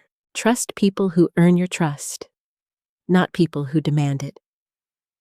Most of all, never be ashamed to stand up for yourself, because no one, not even your own family, has the right to convince you that your life belongs to them. My name is Rebecca Clark. I almost lost everything William and I spent a lifetime building. Instead, I found something even more valuable: my confidence. And no one will ever take that away from me again. People sometimes ask whether I ever trusted anyone again. The answer is yes. But I learned the difference between trust and assumption. Before all of this happened, I assumed that love automatically meant honesty. Now I know better. Trust is built, protected, tested. And when someone breaks it, rebuilding takes time. About 6 months after Emily started college, she came home for Thanksgiving. She looked older, not because of time, because of confidence. She hugged me so tightly, I almost lost my balance. "I missed you, Grandma." "I missed you too." She laughed. "You still make the best pumpkin pie." "I was hoping you'd say that." We spent the morning in the kitchen together. She told me about her professors, her roommates, the volunteer program she had joined. Then she became quiet. "I visited Mom yesterday." I kept stirring the filling. "How is she?" "Working. Going to counseling. Trying." I nodded. "I'm glad." Emily leaned against the counter. "I think she finally understands something." "What?" "That forgiveness isn't something you ask for once. It's something you earn every day." I smiled. "That's a wise thing to say." She laughed. "I learned it from you." Those words stayed with me for a long time. Later that afternoon, Melissa arrived with Noah. Noah was taller than I remembered. He had finally outgrown the little baseball glove William had bought him years ago. He ran inside, carrying a pumpkin pie from the grocery store. "Grandma, I brought dessert." I looked at the pie, then at the 3 homemade pies cooling on my kitchen counter. I laughed. "I think we're covered." He grinned. I thought so too. The house filled with laughter again. Real laughter. Not forced, not careful. The kind I hadn't heard since William was alive. After dinner, Noah disappeared outside to throw a football. Emily joined him. Melissa stayed behind. She picked up William's old coffee mug from the shelf. "You never moved it." "No, I couldn't." She gently ran her fingers over the faded handle. "Dad loved this mug." "He did." She looked around the kitchen. "I used to think this house was just a house. And now I understand.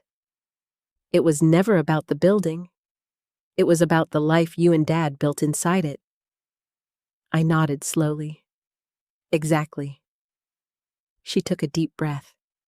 "I spent years chasing money. I almost lost everything that couldn't be replaced."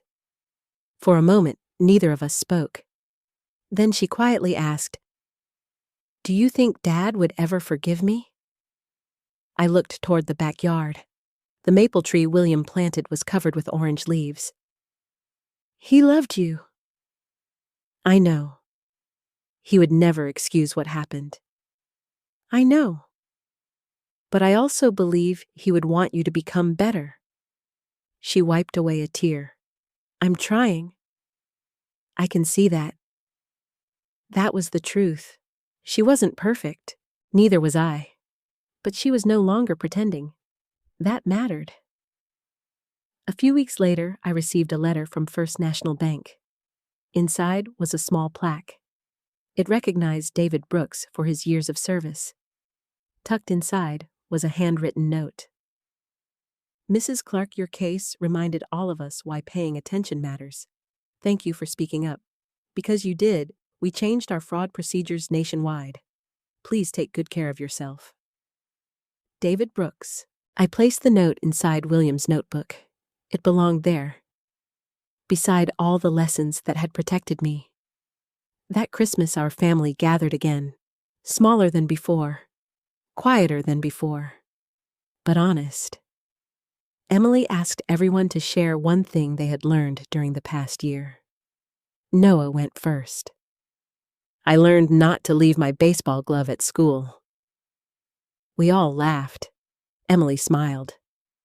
I learned that courage doesn't always look loud. Then Melissa looked at me. I learned that love without honesty becomes manipulation. The room became silent. Finally, everyone looked toward me. I thought for a long moment. Then I answered. I learned that growing older doesn't mean giving away your voice. It means using it wisely. Everyone nodded. Even Noah. Though I wasn't sure he completely understood. Maybe one day he would. Later that night, after everyone had gone home, I walked through the quiet house. The Christmas lights reflected softly against the windows. I stopped in front of William's photograph. I think we're going to be okay. For the first time, I truly believed it. Before I finish my story, I want to leave you with one final thought. If someone you love suddenly becomes overly interested in your finances, pay attention. If someone insists you can no longer make your own decisions, ask questions. If someone pressures you to sign papers you don't understand, stop. Take them to someone you trust. There is no shame in asking for advice. There is only wisdom. I was lucky. A security guard noticed something unusual.